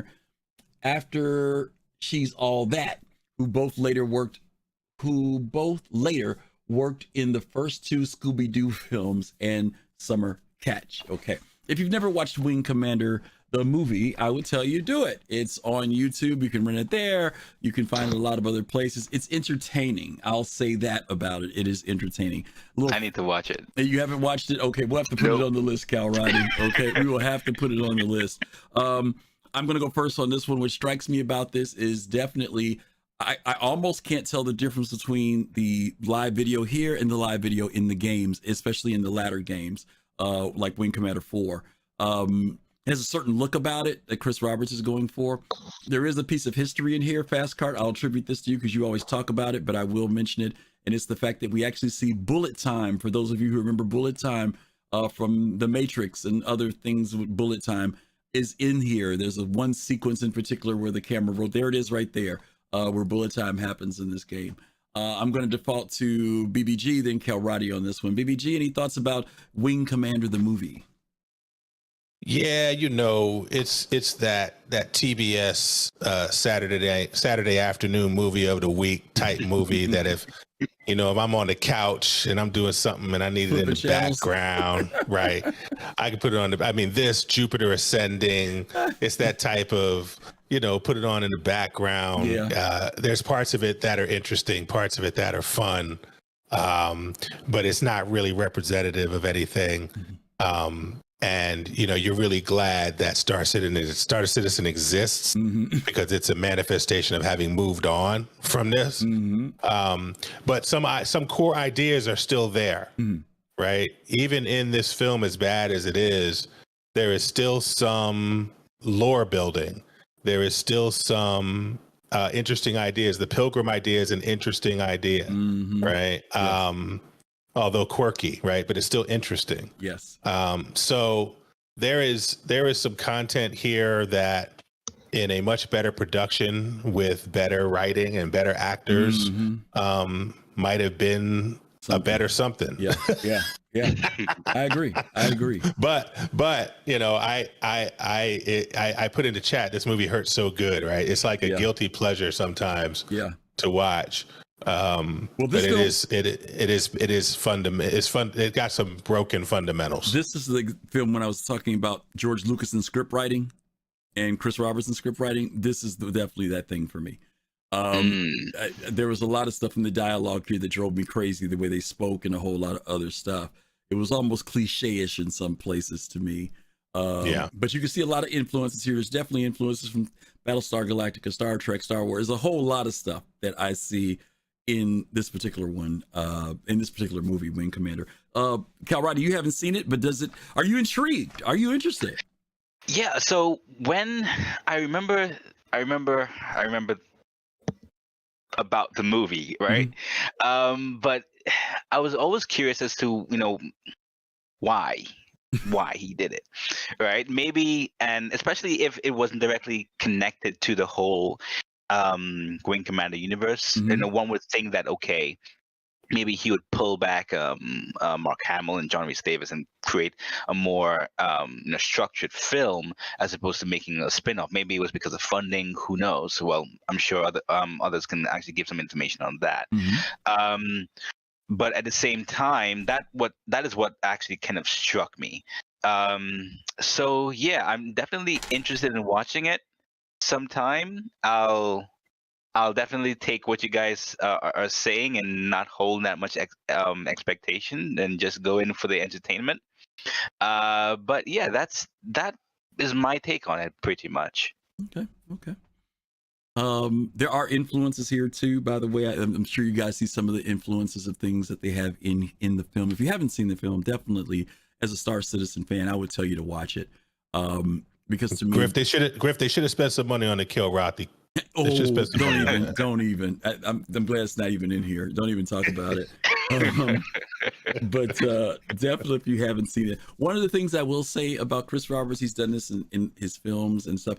He does promote diversity, different races, men and women, all working together. And I'm sure some of that comes from the influence with him from Star Trek, where Gene Roddenberry really had this emphasis of the universe in the future being a place where equality is there and people don't have these barriers that we have today. And he seems to continue to carry that, except for when it comes to women's clothing in Star Citizen. But other than that, he still seems to push that aspect of diversity, which I think is pretty cool. Okay. All right, Griff. Yeah, man. I'm not sure if you plan on doing anything on this in this particular show. but when you speak of diversity and you speak of Star Trek, I just wanted to pour one out. Hold your thought. Okay. Hold your thought. I figured you might be on it. Hold your thought. Yes, absolutely. Yeah. I mentioned this earlier that I wanted to talk about it. And I got to put BBG back in because I forgot we didn't have him on this camera because he popped out, and we want him to be here. So let's put him in, y'all. Let's put VBG back in. We don't want to lose him. There he is. Yay, woohoo. All right, let's put him back in. As you guys know, hopefully you guys really got to enjoy some things from this. I do want to do Q&A before we go a little bit further because we do have a few questions. I'm only going to take a little because we're running late tonight, guys, so I do want to answer some of the questions we have. One of the first ones we had that came in is from Pops in Space. Pops said, from Wing Commander to Star Citizen, how much do you trust Chris Roberts will make this space game? Whoever wants to answer it. BBG, you wanna go first? Well, I don't think it's a question of trust. Okay. I think it's a question of, am I seeing material progress?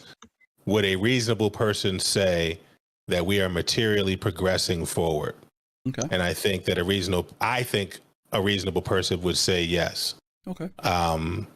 Yeah, I'm not sure that it's strictly about trust that Chris Roberts will produce a game. I do trust Chris Roberts to articulate a vision. Can I say something real quick too on that point? One of the difficulties in the earlier days, because Pops wasn't around, I don't think, back then. There was a lot of controversy about whether or not Chris Roberts would be able to produce this game. Mostly because, as you mentioned earlier, BBG, about the split that took place with Microsoft. There was a lot of controversy that took place during that time. And one of the things you hear people often say about Chris Roberts is that he's a perfectionist. He's every little detail. He's a micromanager, so on and so forth. And I would say, hate to say this, if you listen to other people who are directors like James Cameron and other great successful directors and stuff, they're all like that. The people who produce really good stuff, very few of them are like these easy, laid back, quiet people who don't say anything and let people do their jobs. They all have their hand deeply involved. You know, think about James Cameron. James Cameron started out working as a props guy, grip. He did all the work. So guess what? Because he did all the stuff coming up the tree, he knows what everybody in their trees do on production, and he gets involved with everybody, whether it's the cameraman, the props person, the makeup person. George Lucas, same thing. So to a certain degree, those people that produce really, really cool stuff quite often can be that person who micromanages because they know what their vision is. They want to see every aspect of detail. Now, obviously, yes, can that add time to projects and make things take a little longer? Probably. Did we go over budget? Probably. But do they produce? Yes. That's the thing. Do they ultimately produce? And so if we want something that's different and unique, and I don't want to sound like I'm white knighting, but I am saying it because I know when it comes to this history of these games, that is quite often where people have come out and talked about Chris Roberts being this person who does blah, blah, blah, and blah, blah, blah, blah, because of what has happened in the past. But he has a great team of people working around him. I want to speed through this, Kalrati. Let me let you respond to the next question that comes up. This one is from Physician. I noticed how the ships and stations used in the 80s and 90s tech like 4x3 CRT screens, the screen ratio. And now in Star Citizen, we have 16:9 LED panels from 2020. Do you think the designers could be more imaginative with how far the future looks, or do you prefer the familiarity with what we already know and recognize? And I know that's come up for people, particularly people who use these high resolution, more than 4K, or maybe using ultra wide screens. Some people who have wide screens have had problems formatting the game into it. You think that maybe that's something that people need, or do you think they just need to stay with whatever's the most common that people have, at the time? So ultra wide especially has been something that has also, at least in the initial parts of some patches in the PTU, I would say in some patches they've been one of the last things that they've fixed. But I think eventually as time goes along, they'll adapt. They'll make these things more more future proof. And you wouldn't need necessarily to stay within the common ground, right? Of course, for some things they want to actually stay within a particular standard to make sure that it's working with that. But I have the utmost confidence that it's kind of similar to what BBG said. It's not necessarily a matter of time, but it's just a matter of going along a certain process and making sure it works, and then branching off onto the edge cases eventually. So yes, time is a bit of a sucky thing to realize, but it's not a matter of time. I think it's just a matter of just them getting there. So yeah. Okay. And when it comes to real quick, when it comes to the use of resolution, I think the commitment to a third person rig, animation wise, that perfectly matches the first person rig, so that what another person is seeing is reflective of what you're doing, third person or first person, combined with the long-term commitment for VR, is that creative stretch. Right? When we think about resolutions and what we're going to be able to see when we look at certain things. I think they're going to build for certain common monitor types, give more people the ability to see more with periphery and field of view, but the real leap will be in VR. Okay. VR, yeah, we know they want to go there. Perfect example of a VR interface. Yes. Right.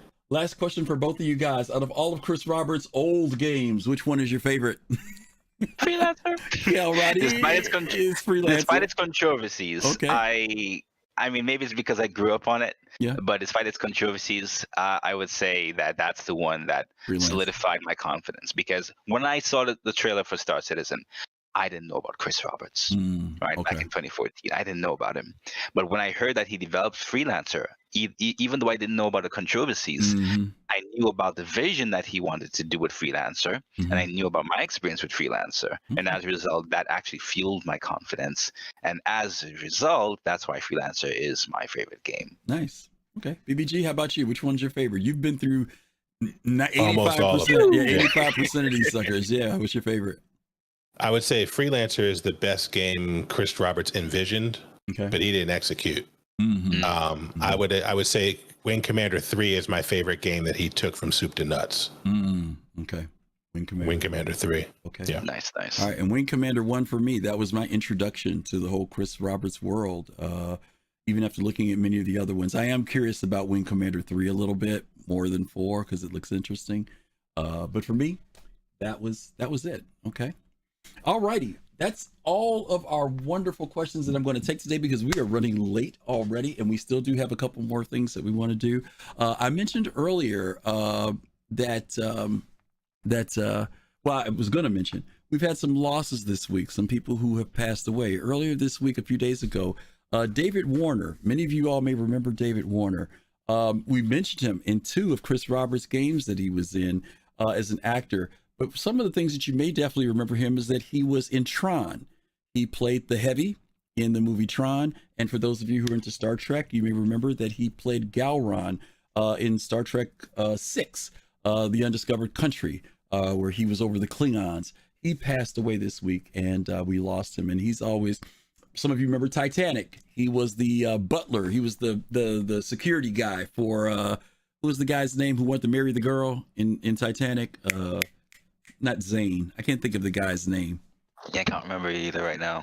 Yeah, the guy who played Batman. What was the guy's name? Somebody tell me in chat who was the guy that played Billy. It was Billy Zane. Oh, I got it right. Okay, yeah. It was? Okay. Yeah. He played his valet, security guard, in Titanic as well. So we lost him. I think he was at age 88, if I'm not mistaken. Yes. Interestingly enough, too, they said he had stage fright. He was known in theater, but he was also known for having stage fright, which is interesting.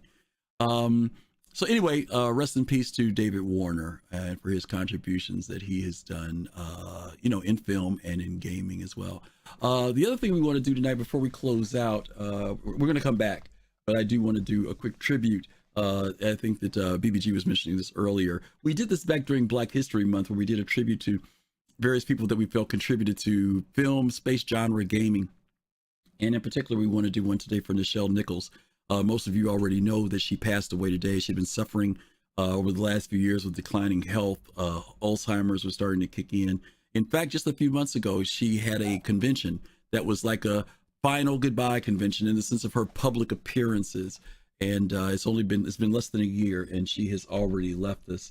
So let's take a quick look at that and then we'll come right back. So hope you can watch this with us. Uhura was an interesting character to me, and I fell in love with her. She'll take no nonsense from anyone, And she is a professional. The character was so strong. People from the South have told me that they were forbidden to watch the show because it was integrated.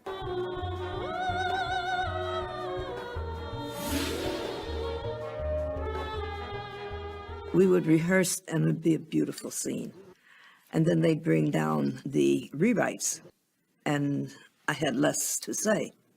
What would start out to be a beautiful participation became yes sir, no sir, I can't reach Starfleet Command, sir. There was a scene that changed the face of television forever. We were being forced by these people who had tremendous kinetic powers to do their bidding. And the scene culminated in them forcing Captain Kirk and Lieutenant Uhura to kiss. You're so busy at your command. This is a very important episode in both Star Trek history and television history, because in it, Captain Kirk, William Shatner, kisses Lieutenant Uhura. And this is one of the first most famous interracial kisses on TV. And at the time in the 60s, this was considered a very big deal. It was just a kissing scene.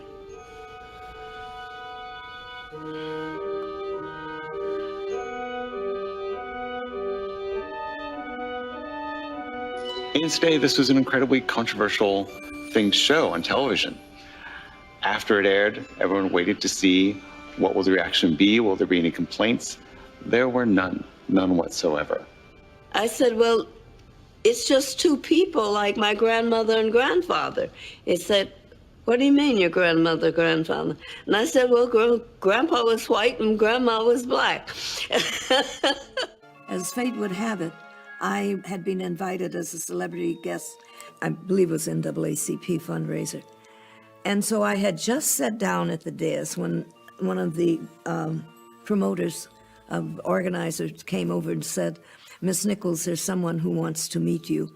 He says he's your greatest fan. And I'm thinking it's a Trekker. So I went to turn around and look straight in the face of Dr. Martin Luther King, who was this beautiful smile on his face. He said, Uhura is more than just a communications officer. You're a symbol. The work you are doing, you may not know how important it is, but we who are fighting the good fight stop and watch you on Thursday night when you're on.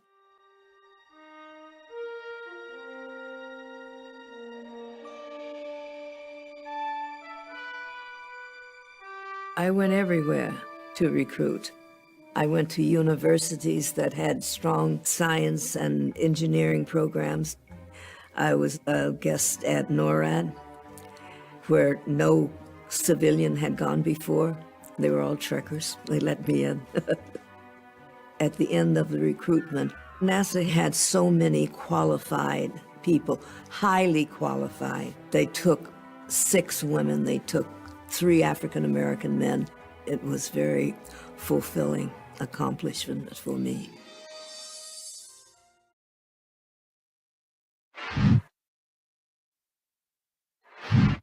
Okay, BBG, real quick, any thoughts about Nichelle Nichols? Well, rest in peace. A significant artist. The role of Lieutenant Uhura and the impact that it had can't be underrated. Not only in the show, which had the couple of years run that it had, but in the Star Trek the animated series, as well as the Star Trek original series cast films. Uhura is a wordplay on Uhuru, which is Kiswahili for freedom and independence. And she reflected the push for that in the civil rights and post-civil rights period. It was a blessing to see her on television and in movies doing what she did. Her work with NASA is sometimes underrated. But she was a direct recruiter of several folks who went on to become NASA administrators and deputy administrators. They were recruited directly by her. So she's had an impact on the real space program, our television space program, our fantasy space program. Just rest in peace. I'm thankful for her. She is a blessing. Yeah. Kalrati, how about you? Yeah, much condolences to the family, friends, and may she rest in peace. Definitely, this is, but another positive example of how a symbol from fiction can actually drive in a positive direction humanity's progress. Like she said, it encouraged, and I'm sure it definitely encouraged more and more persons of diversity to actually get into these kinds of careers. So it was definitely eye-opening, definitely a refreshing take on how this kind of aspect, this kind of symbol, and not just from her, from the fiction, from the character herself, but how she herself as an individual portrayed it. Right, that delivery is part of the strong reason as to why she was able to influence many persons who watched her act, who watched her portray this character, because the character came from her, right? Of course, the character came from the narrative team, but how she portrayed it, that delivery, that strong message came from her. So, I hope that many, continue to benefit from the influence that she has, and I'm sure many will later on in the future. Yeah, it's good stuff. For me, I grew up in the period of Star Trek. Let's say my age, but when I was a kid, it was still on TV. Let's just say that. And I didn't understand the whole aspect of Gene Roddenberry's attitude toward diversity. I kind of grew up with that, just seeing all these different people on the screen and just thought that was cool. You know what I mean? It didn't resonate in any special way, other than when I got older and I started realizing that not only was she Uhura, but she was Lieutenant Commander Uhura. There was even an episode where she was left in charge of the Enterprise. And it was interesting to hear her talk about how, initially when she would get the script, she'd have all these lines to say, and then she'd get the rewrite on the script, and then her lines would be reduced. She didn't have as much to say. Now, I don't know if that was because of chauvinism, her being African-American, or whether it was just the fact that they were highlighting Kirk and McCoy and Spock, because we know that's where the emphasis of relationship was built. So people like Scotty and Chekhov and they were kind of the secondary characters versus the other three.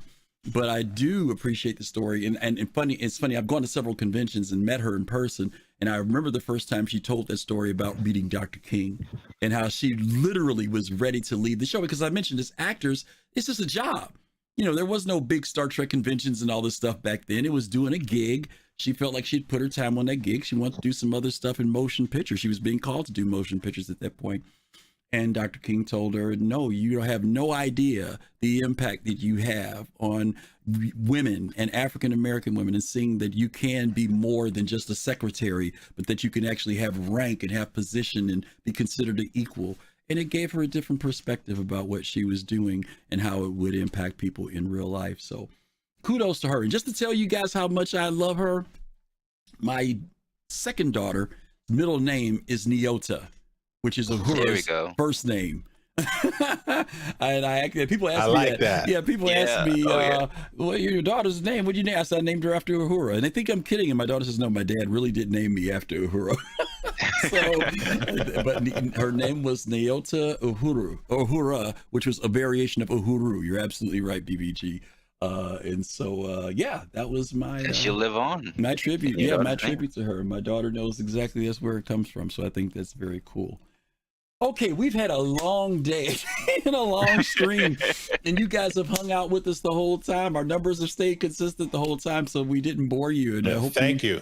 Yeah, we do. We appreciate you guys hanging out with us, and hope you enjoyed getting this history on Chris Roberts, Aaron Roberts, the work they've done from Wing Commander all the way to Freelancer. And hopefully you guys saw some of those triggers too. Things you say, man, I see where they're going with Star Citizen, or I've seen something like this in Star Citizen, and we kind of know that their vision is very real, very alive, and they're going to carry it into this next generation of gaming. So let's jump off and talk about what's coming up, because we do have some things coming up. BBG, could you talk a little bit about, I got to put him back in the screen again. You know, ever since we lost his camera, the poor brother, you know, we done lost him completely. Let me bring him in here real quick. There he is right there. He's just dropping in. Boom. I know, look at him. He's like raising his head up so we can see him. Okay. BBG, could you talk a little bit about Thursday? What do we have going on Thursday? So every Thursday at 9 p.m. Eastern time, we have Soul Talk. And Soul Talk is where we discuss all kinds of content in the Star Citizen universe. Invite folks to join us. We are on both platforms, if I remember correctly, that's Twitch and YouTube. And so you should come and check us out Thursday, 9 p.m. That's right. If you're a little shy, come to that one because that's the group session. That's the round table. So everybody comes to that one, okay?